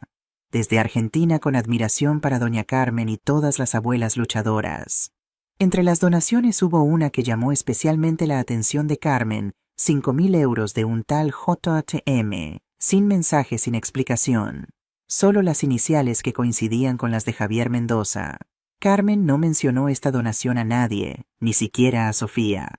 La guardó en su corazón como un pequeño signo, una señal de que quizás algún día la reconciliación sería posible. A finales de marzo, casi un mes después de que Carmen regresara a su casa, las reformas estaban completas y la inspección de seguridad superada. Solo faltaba un último trámite: la entrevista con los servicios sociales municipales para evaluar la idoneidad del proyecto y sus gestoras. La entrevista se llevó a cabo en la propia casa, ahora transformada en un espacio acogedor y funcional. La trabajadora social, una mujer joven pero de expresión seria, recorrió cada habitación tomando notas y haciendo preguntas técnicas. Finalmente se sentó con Carmen y Sofía en el patio bajo el limonero. Todo parece en orden, dijo revisando sus anotaciones. Las instalaciones son adecuadas, los protocolos están claros, la colaboración con la Fundación Renacer aporta el respaldo institucional necesario. Hizo una pausa. Pero tengo una pregunta personal, si me lo permiten. ¿Qué las motiva a hacer esto, especialmente a usted, doña Carmen? Después de lo que ha pasado, muchas personas simplemente querrían descansar, disfrutar de su casa en paz. Carmen miró las macetas de geranios ahora florecidas con colores vibrantes antes de responder. Precisamente por lo que he pasado entiendo lo que significa sentirse perdida, traicionada, sin recursos. No solo económicos, sino emocionales.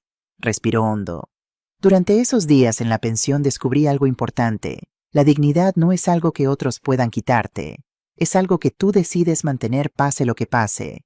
Y quiero compartir esa lección con otras mujeres que están donde yo estuve. La trabajadora social asintió, visiblemente conmovida. Gracias por su honestidad. Creo que las mujeres que vengan aquí tendrán mucho que aprender de usted. 3 días después llegó la notificación oficial. Casa Carmen había sido aprobada como hogar de transición dentro del programa de atención a mujeres vulnerables del Ayuntamiento de Sevilla. Podían comenzar a recibir residentes de inmediato. La inauguración fue sencilla pero emotiva. El padre Ignacio bendijo la casa, Mercedes Valverde cortó la cinta simbólica y vecinos y amigos trajeron pequeños regalos: plantas, libros, pasteles caseros. Incluso don Alberto se presentó con un jarrón de cerámica trianera para que pongan flores en el recibidor.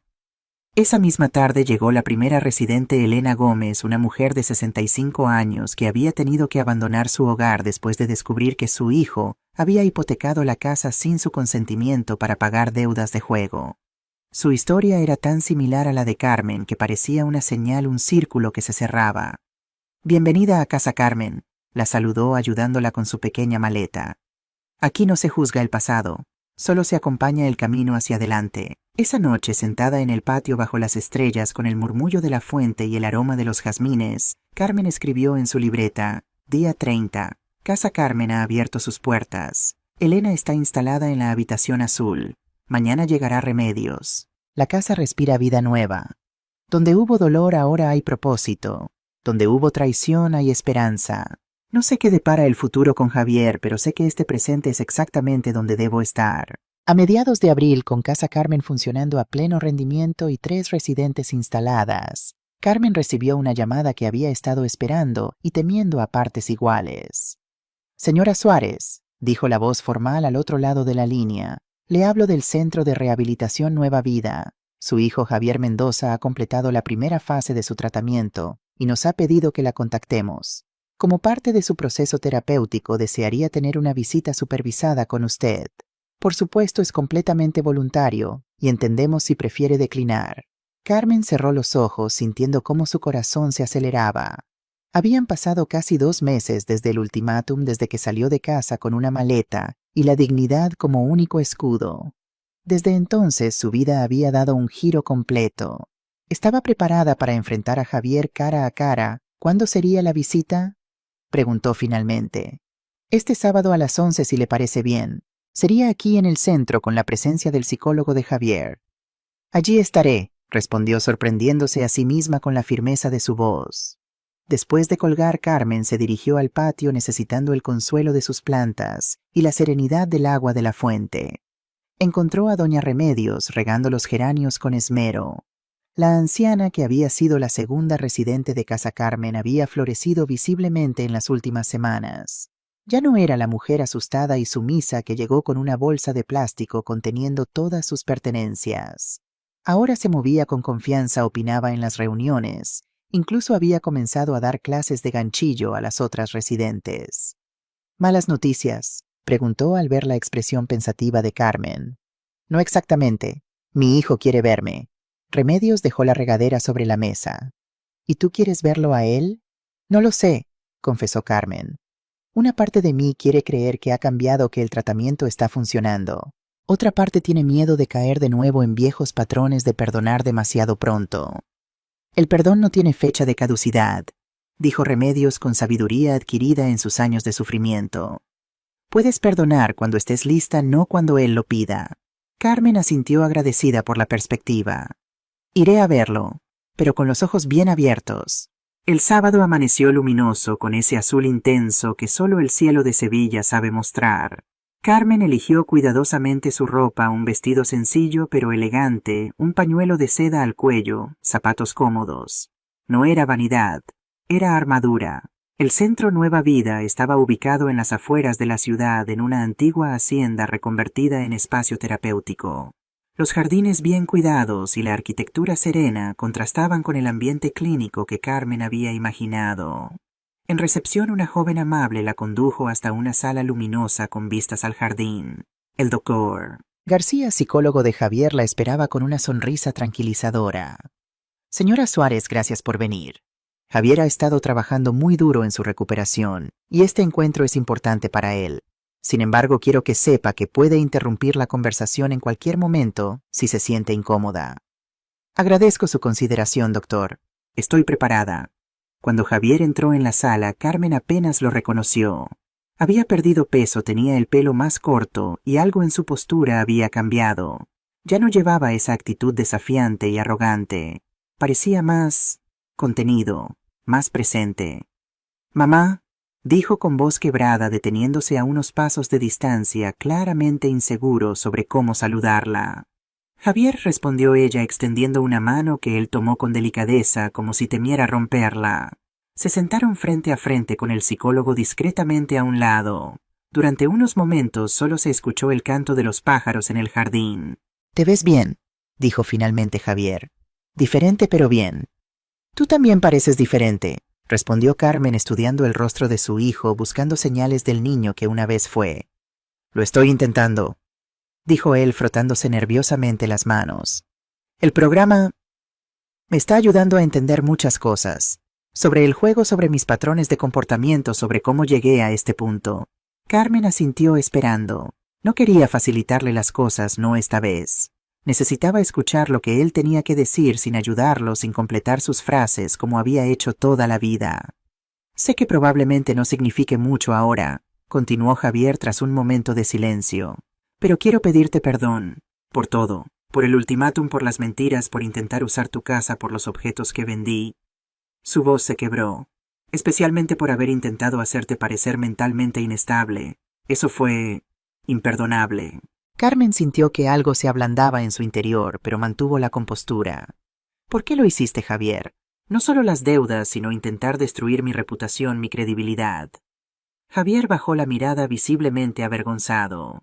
El doctor García dice que debo ser completamente honesto, así que lo seré. Estaba desesperado. Las deudas crecían, los prestamistas me presionaban.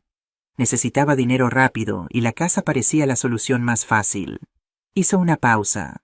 Pero más allá de la desesperación había algo más profundo: resentimiento. Siempre sentí que tenías demasiado control, demasiada influencia. Quería humillarte de alguna manera, demostrar que yo tenía el poder. La brutal honestidad de la confesión golpeó a Carmen como una bofetada. No esperaba este nivel de introspección, esta capacidad para reconocer no solo los actos, sino las motivaciones oscuras detrás de ellos. Gracias por tu honestidad, dijo finalmente. No debe haber sido fácil admitir eso. Nada en este proceso ha sido fácil, confesó Javier. Pero necesario, muy necesario. El doctor García intervino suavemente. Javier ha estado trabajando en identificar los patrones destructivos en su vida. La adicción al juego fue un síntoma, no la causa raíz de sus problemas. Siempre usé el dinero como medida de valor, explicó Javier. Creía que si tenía suficientes y aparentaba éxito sería respetado, admirado. Cuando empecé a perder en el juego mi identidad se desmoronó. Me convertí en alguien que no reconozco, alguien capaz de dañar a las personas que más debería proteger. Carmen escuchaba atentamente, recordando al niño inseguro que siempre comparaba sus juguetes con los de otros, que se enfadaba cuando no podía tener lo último, lo mejor. ¿Y ahora?, preguntó. ¿Qué sigue después del tratamiento? El camino es largo, respondió el psicólogo antes de que Javier pudiera hablar. La recuperación de la ludopatía no es un destino, sino un proceso continuo. Javier tendrá que asistir a terapia regular, a grupos de apoyo, probablemente durante años. Y además, añadió Javier, está el tema legal. El juicio por falsificación de documentos será el mes que viene. Mi abogado dice que, dado mi tratamiento voluntario y mi colaboración con la policía en el caso Domínguez, es probable que reciba una sentencia suspendida, pero habrá una condena, un antecedente penal. ¿Cómo te sientes respecto a eso?, preguntó Carmen. Asustado, admitió Javier. Pero es justo. Cometí un delito y debo afrontar las consecuencias. Miró directamente a su madre. Ya no espero que vengas a rescatarme, mamá. No es tu responsabilidad arreglar mis errores. Esas palabras, más que cualquier otra cosa, convencieron a Carmen de que algo había cambiado realmente en su hijo. Por primera vez en su vida adulta, Javier estaba asumiendo la responsabilidad de sus actos, sin buscar excusas ni salvadores. ¿Y Sofía?, preguntó cambiando de tema. ¿Has hablado con ella? Una sombra de tristeza cruzó el rostro de Javier. Me ha escrito algunas cartas. Es amable, pero distante. Creo que ha decidido seguir adelante con su vida y no la culpo. Le hice mucho daño, la engañé, la manipulé. Está viviendo en casa Carmen, dijo Carmen, ayudándome con el proyecto. Ha recuperado sus estudios y trabaja media jornada en una farmacia. Me alegro por ella, dijo Javier con sinceridad. Siempre tuvo potencial, pero yo la mantuve pequeña, dependiente. Como intenté hacer contigo. Sacudió la cabeza como sorprendido por su propia conducta pasada. El doctor García dice que reproducía patrones tóxicos de control. Carmen asintió, reconociendo la verdad en esas palabras. Ella misma había contribuido a esos patrones, permitiendo que Javier dependiera de ella mucho, después de que debiera haberse independizado completamente. He oído hablar de Casa Carmen, dijo Javier después de un momento. Está ayudando a muchas mujeres, ¿verdad es? Inspirador. Gracias, respondió Carmen, permitiéndose una pequeña sonrisa. Ha dado un propósito a todo lo que pasó. Conversaron durante casi una hora más con el psicólogo, interviniendo ocasionalmente para guiar la conversación hacia terrenos constructivos. Hablaron del pasado, de momentos buenos y malos, de patrones familiares que se remontaban a generaciones. No fue una conversación fácil, pero sí necesaria. Al despedirse, Javier preguntó tímidamente, ¿podré volver a casa algún día? Carmen respiró hondo antes de responder. La casa ya no es solo mía, Javier. Ahora es un refugio para mujeres vulnerables, un proyecto comunitario. Vio la decepción en los ojos de su hijo, pero también comprensión. Sin embargo, continuó, cuando salgas del centro y estabilices tu situación, podemos hablar sobre la posibilidad de que vengas de visita. No a vivir, pero sí a compartir un café, una conversación. Me gustaría eso. dijo Javier con una sonrisa tenue pero genuina. Mientras conducía de regreso a Sevilla, Carmen sintió una mezcla de emociones alivio por ver que su hijo estaba trabajando en sus problemas, tristeza por todo lo perdido, esperanza cautelosa por lo que podría venir. No era un final feliz de cuento de hadas. No había abrazos desgarradores ni promesas grandilocuentes. Solo pequeños pasos hacia la sanación, hacia una relación más sana basada en el respeto mutuo en lugar de la dependencia y la manipulación. Y por ahora eso era suficiente. El verano llegó a Sevilla con su calor implacable, convirtiendo las calles en hornos y los patios en oasis. Casa Carmen se había establecido como un refugio conocido y respetado en la comunidad. En los 3 meses desde su apertura había acogido a 7 mujeres, cada una con su historia de vulnerabilidad y resiliencia. 4 habían graduado, ya encontrando nuevos hogares, reconectando con familiares de confianza o simplemente recuperando la independencia suficiente para vivir por su cuenta. El patio, con su fuente cantarina y su limonero generoso, se había convertido en el corazón del proyecto. Allí se celebraban reuniones, terapias de grupo, clases de todo tipo, desde gestión financiera hasta defensa personal para mujeres mayores. Por las noches era común ver a las residentes y a Carmen compartiendo historias bajo las estrellas con vasos de limonada fresca y el canto de los grillos como música de fondo. Sofía había encontrado su vocación en el proyecto. Coordinaba las actividades diarias, gestionaba las finanzas, mantenía actualizado el pequeño sitio web que habían creado. Había retomado sus estudios de administración de empresas y hablaba de especializarse en gestión de entidades sin ánimo de lucro. Una tarde de julio, mientras Carmen regaba las plantas del patio, el timbre sonó. Al abrir la puerta se encontró con una mujer de mediana edad, acompañada por una anciana frágil que se apoyaba en un bastón. ¿Es esta casa Carmen?, preguntó la más joven.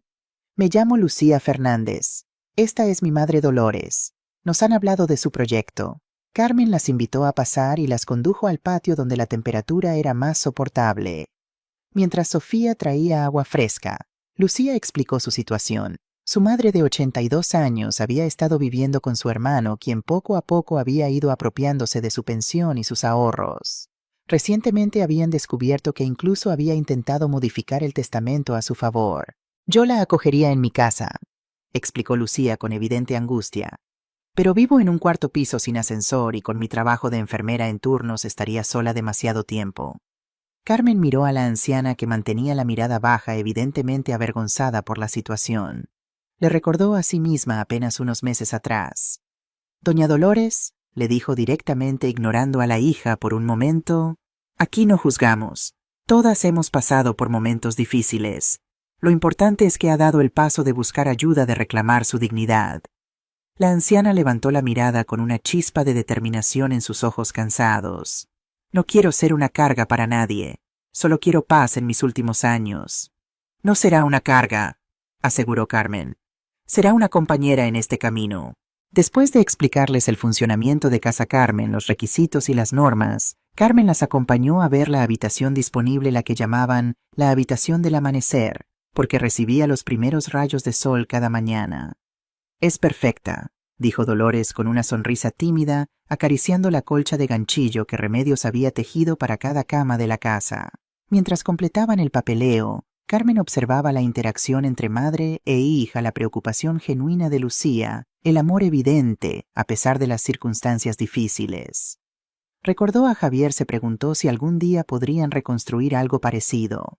Habían pasado 3 semanas desde su visita al centro de rehabilitación. Desde entonces habían intercambiado algunas cartas y una breve llamada telefónica.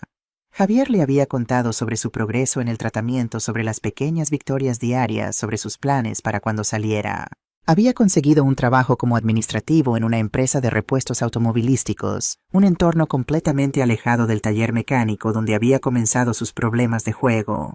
El juicio por falsificación de documentos había concluido con una sentencia favorable, condena de 1 año, suspendida, condicionada a continuar el tratamiento para su adicción y realizar servicios comunitarios. No iría a prisión si cumplía estrictamente estas condiciones durante 2 años. Carmen guardaba estas noticias como pequeñas semillas de esperanza.